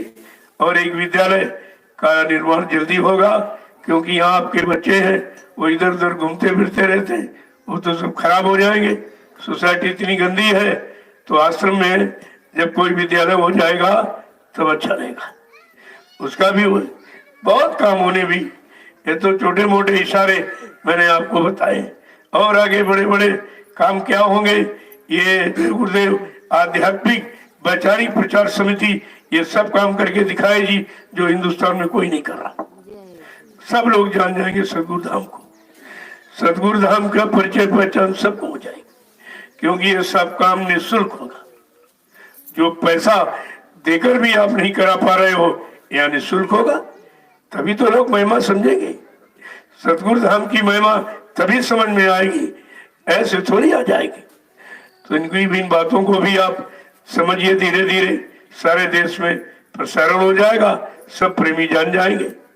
तो जब जान जाएंगे को कौन नहीं आएगा, कौन नहीं स्वीकार करेगा। ये तो माहौल वातावरण सब चाहते हैं, लेकिन करेगा कौन? वही कहावत, बिल्ली के गले में घंटी कौन बांधेगा। कोई तैयार नहीं हुआ तो सतगुरु धाम तैयार हो गया। कोई न कोई तो किसी न किसी पर तुम्हारी की दया होगी, और वो काम किसी न किसी द्वारा करा दिया जाएगा। और आपने इतने दिनों में कितना काम कर डाला, अभी 1 वर्ष हुआ मात्र, कितना काम हो गया। इसको देखिए, जो काम वर्षों का था वो दिनों महीनों में हो गया। ये निर्माण कार्य जो प्रेमियों ने किया है, राजमिस्त्रियों ने रात रात भर बंद नहीं किया, 12 बजे तक। सुबह 5 बजे पहुंच जाते थे और रात को 12 बजे बंद करते थे। इनका अथक परिश्रम ये दिखाई दे रहा है कि इनका इससे लगाव और प्रेम कितना है, और यही सबका होना चाहिए, तभी आपको लाभ मिलेगा। ऐसे देखने घूमने से लाभ नहीं मिलेगा, वो तो कुछ न कुछ आपको अपनी करनी में उतारना पड़ेगा।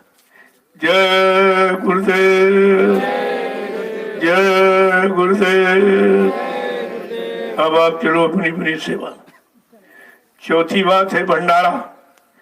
देखो भंडारा ये भोजन प्रसाद है, वो भी महाप्रसाद है, तो इसका भी तिरस्कार मत करो। उतना लो जितना खा सको।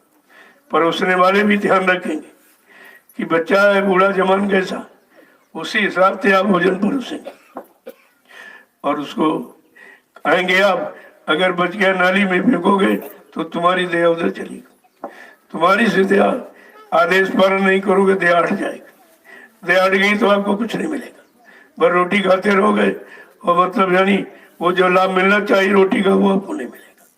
ये सब बात समझिए आप, और सबकी जिम्मेदारी है। ये मत सोचो नहीं नहीं नहीं की जिम्मेदारी, अरे आश्रम तुम्हारा है, जमीन ये सब तुम्हारी है, जिम्मेदारी तुम्हारी, तुम्हारे लिए व्यवस्था है, तो दूसरा कौन जिम्मेदारी निभाएगा। हर प्रेमी को चाहिए कि हमको अपनी जिम्मेदारी से काम करना। जो सेवा मिल जाए जिम्मेदारी के साथ करोगे तो कितनी जल्दी काम हो जाएगा। अगर एक ही पे डाल दो नहीं नहीं ये जिम्मेदार है, ऐसा कुछ नहीं, सब जिम्मेदार हो, क्योंकि सबकी चीज है और सबके लिए है। तो किसी एक के लिए तो ये बनाया नहीं गया, एक के नाम तो कुछ किया नहीं गया, और मेरे नाम तो कुछ भी नहीं, कुछ भी नहीं। मैं इस झगड़े में पड़ता ही नहीं। अब ये कोई स्थिति परिस्थिति आ जाती है तो ये लोग नाम दे देते हैं कि ताकि लोग संगठित होकर काम करेंगे, ऐसे कोई आएगा नहीं। तो हमने चलो ठीक है, लेकिन हमारा ऐसे कोई मतलब नहीं है। महात्मा जमीन जायदाद कभी फंसे नहीं होते, उसमें नहीं उलझते, लेकिन एक व्यवस्था है उसे बना देते कि अगर ये व्यवस्था न होती आप कहाँ बैठती। जमीन तो इसलिए बनाई गई कि आपको बैठने के और आपको संदेश सुनाने के लिए, सुमरन ध्यान भजन कराने के लिए, सेवा में लगने के लिए और परमार्थी डगर पर चलने के लिए ये व्यवस्था की गई। ये तो सब आपको समझनी चाहिए। जय गुरुदेव, जय गुरुदेव। ये जितनी सेवाएं जय गुरुदेव आध्यात्मिक वैचारिक प्रचार समिति, ताकि सबको इसका लाभ मिले। से बड़े बड़े सेठ आए मेरे पास, 1 करोड़ ले लो, आश्रम बनवा दीजिए, मेरी नेम प्लेट लगा दीजिए। हमने ये काम यहाँ नहीं होता, ये उधर चले जाओ, वहां होता उधर। यहाँ अगर 1 रुपया श्रद्धा का भाव से देना हो तो दे दीजिए, तुम्हारा 1 करोड़ नहीं चाहिए। ये काम यहाँ नहीं होता। इस काम से मैं बहुत दूर हूँ, और अगर ये काम होगा तो फिर ये नहीं कुछ होगा। ये सेवा भाव गुरुदेव। अब आप लोग चलिए अपनी अपनी सेवा देख लो। बहुत सेवाएं हैं जिन्होंने पौध लगाई, ये पेड़ लगाए हैं, हमारी रीगा संगत में वो भी मौजूद है। तुम सब लोग देखो अपने पेड़ों की देख रेख करो, कोई कीड़ा तो नहीं लग रहा, दवा की जरूरत है क्या? ये तुम्हारी जिम्मेवारी है, क्योंकि तुमने इस बगीचे का निर्माण किया है। ये रीगा सीतामढ़ी बिहार के लोग हैं। ये जितना भी इन्होंने बागवानी का काम पेड़ों का यहाँ और कानपुर आश्रम में दोनों जगह इन्हीं का योगदान है। ये अच्छे अच्छे पेड़ ले आकर के यहाँ लगा दिए हैं। आगे आने वाले लोग इसका लाभ उठाएंगे, उसका लाभ इनको भी मिलेगा। पेड़ लगाना सबसे बड़ा पुण्य होता है, क्योंकि पेड़ कबू नहीं फल बखे। नदी न संचय नीर, परमारथ के कारण साधुन धरा शरीर। ये पेड़ अपने लिए फल नहीं देता, दूसरों के लिए। नदी अपने लिए नहीं बहती है, दूसरों को जल देने के लिए। संत महापुरुष अपने लिए पैदा नहीं होते हैं, दूसरों के उद्धार और कल्याण के लिए होते हैं। इसलिए इन तीनों की महिमा अलग है बिल्कुल, और आपको सोचनी चाहिए। तो ये सीतामढ़ी रीगा संगत के प्रेमी भी मौजूद है। मैं उनसे यही कहूंगा, आप समय समय पर आते जाते रहो। इन पेड़ों की देखरेख करना तुम्हारा काम, क्योंकि सबको इसकी जानकारी नहीं है। आप किस माहौल वातावरण से पेड़ ले आए हैं और किस माहौल वातावरण में लगा दिया, इतने फर्क हो गया। तो ये जानकारी आपको रखनी है। इन पेड़ों को घूम के देखिए, कोई बीमारी तो नहीं लग रही, मतलब वो व्यवस्था तुम्हारी है। ये सेवा रीगा संगत को मिली हुई है, आप सेवा करके लाभ उठा लीजिए, बहुत अच्छी चीज है। और जगह जगह ऐसे पेड़ लग जाएंगे तो अच्छा रहेगा। आश्रम छाया और पानी का होता, अगर छाया पानी नहीं तो आश्रम किस बात का। यहाँ कोई व्यापारी दृष्टिकोण नहीं है। यहाँ तुम अपना भोजन अपने हाथ से तैयार करो तो किसी का कर्जा नहीं लगेगा, और ये शुद्ध भोजन होगा, ये शुद्ध सब्जियां और शुद्ध फल आपको मिलेंगे। इसलिए रखा गया। इसलिए अपने शारीरिक श्रम से, अपने धन के गाड़ी कमाई के प्रयोग से जो फसल आप तैयार करोगे, उसमें तुम्हारे पर किसी का कर्जा नहीं होगा, वो तुम्हारे द्वारा सब बनाया गया। इस बात को हमेशा ध्यान रखिए। देखो वो उधर बन गया है आपका गोदाम, क्योंकि जो सेवा प्रेमी देते हैं उसका वो खराब ना हो, क्योंकि झोपड़ियों में तो कोई सुरक्षा थी नहीं, खराब हो गया बहुत, तो उसको जल्दी से हमने कहा निकाल दीजिए, नहीं ये सब खराब हो जाएगा। तो उसमें जो पैसे बन जाएंगे और कोई चीज खरीद ली जाएगी, जैसे दालें चाहिए, तेल चाहिए, मिर्च मसाले आपको ये सब चाहिए, और समय पर देखा जाएगा तो जब समय पर फसल आ जाएगी तो गेहूँ खरीद लिया जाएगा। वैसे 2-2 किलो में बहुत हो जाएगी। जो 2 किलो का अभियान है उसे दूर तक सोचिए आप, उसी से तो ये खदान भर गया था 2 किलो से। और हर प्रेमी का सहयोग हो गया, गरीब अमीर सभी सेवा कर सकते हैं। इसलिए मेरे यहाँ सेवा को कोई आंकड़ा नहीं रखा है। ये नहीं इतने पैसे तो उतने कुछ नहीं, जो तुम्हारी श्रद्धा हो, सेवा भाव है, आप करिए, उसी से सब काम हो जाएगा। सब काम, यहाँ भारी दौलत संपत्ति की आवश्यकता नहीं है। वो तो जिनको अपना पेट भरना हो, अपनी जेब भरनी हो, अपना बैंक बैलेंस करना हो, वो ये काम करते हैं। लेकिन ये काम यहाँ नहीं, बिल्कुल अलग थलग है, बिल्कुल दुनिया से न्यारा सतगुरु धाम। अभी आप देखते जाइए, जब इसकी सेवाएं, लोग सेवाओं से लाभ उठाएंगे तब ये खुद ही चिल्लाएंगे सब। जो काम कहीं नहीं हो रहा वो सतगुरु धाम में हो रहा। जय गुरुदेव, जय गुरुदेव, जय गुरुदेव नाम किसका, जय गुरुदेव नाम किसका, प्रभु का, प्रभु का प्यारा नाम। अब आप सेवा में चले। जो लोग जाने वाले हैं मैं उनसे अभी यहाँ मिल लूंगा। आते जाते रहो तो अच्छा रहेगा, सबको मौका मिल जाएगा। आप जाओगे दूसरे लोग आ जाएंगे, जब तुम ही नहीं जाओगे तो परिवार के और लोग कैसे आएंगे। और लाभ सबको मिलना चाहिए, इस सेवा का लाभ सबको मिले। ये परमार्थी सेवा है, इसका लाभ सबको मिलना चाहिए। सब परिवार के लोग लाभ उठाएं और सुकून शांति में हो जाए तो अच्छी बात है। तो ये आते रहो जाते रहो, भीड़ भी नहीं होगी, आश्रवानी भंडारों पर लोड नहीं पड़ेगा और आपका समय खराब नहीं होगा। जैसे कल लोग आ गए, आज उनका सब काम हो गया, भजन भी कर लिया, सत्संग भी सुन लिया, छोटी मोटी सेवा देख लो, कर लो, तुम्हारे तीनों काम हो गए। यही काम तुम 10 दिन में रह के करो, चाहे एक ही दिन में तुम्हारा हो गया। ये दूरदर्शिता है। एक ही दिन में देखिए आप, इतने कम घंटों में रात में आप आ गए, भंडारे में भोजन भी, प्रसाद भी मिल गया, सुबह आपने भजन भी कर लिया, सत्संग भी मिल गया, छोटी मोटी सेवा भी कर लोगे, चले जाइए आप। प्रसाद मैंने कल सबको दे दिया। वो मुख्य द्वार सतगुरु धाम का, उस मुख्य द्वार का ये भूमि पूजन हुआ है, उसका ये प्रसाद धीरे धीरे निर्माण शुरू हो जाएगा। और प्रेमी जो है अपना, उनकी सेवा लग जाएगी शरीर की। तो मैं भी देख रहा हूं कि अगर मिट्टी की आवश्यकता समझूंगा तो आपको इशारा करूंगा। अब तो लेट हो गया, देर है, शाम को इशारा करूंगा कि ठंडे में चलो, और वहां से मिट्टी आ जाएगी, अपने वाहन भी खाली हो जाएंगे, वो चले जाएंगे। जिसके बाद जो वाहन मोटरसाइकिल, उसी से बोरी लाद ले आओ। और जो सिर से लाएंगे वो तो महत्वपूर्ण बात है। जो सिर से उतनी दूर से टोकरी लाएगा उसका तो महत्व है। साइकिल वाले साइकिल पर एक बोरी रख ले। देखो, जो वाहन आपके पास ट्रैक्टर है, ट्रैली है या छोटा हाथी है, कोई भी मतलब यानी, तो ये उद्घाटन हो जाए। उद्घाटन का मतलब है जिससे कोई घाटा ना हो आगे, जिससे कोई परेशानियां ना आवे, उसके लिए तो वाहनों का उद्घाटन हो जाएगा आपका। बात को समझा करो। तो सब लोग सब मीटिंग देखेंगे, जरूरत समझी जाएगी तो आपको इशारा सेवा का कर दिया जाएगा।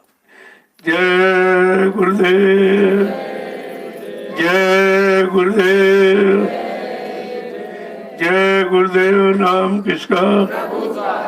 जय गुरुदेव। नाम किसका? प्रभु का प्यारा नाम। चलिए आपसे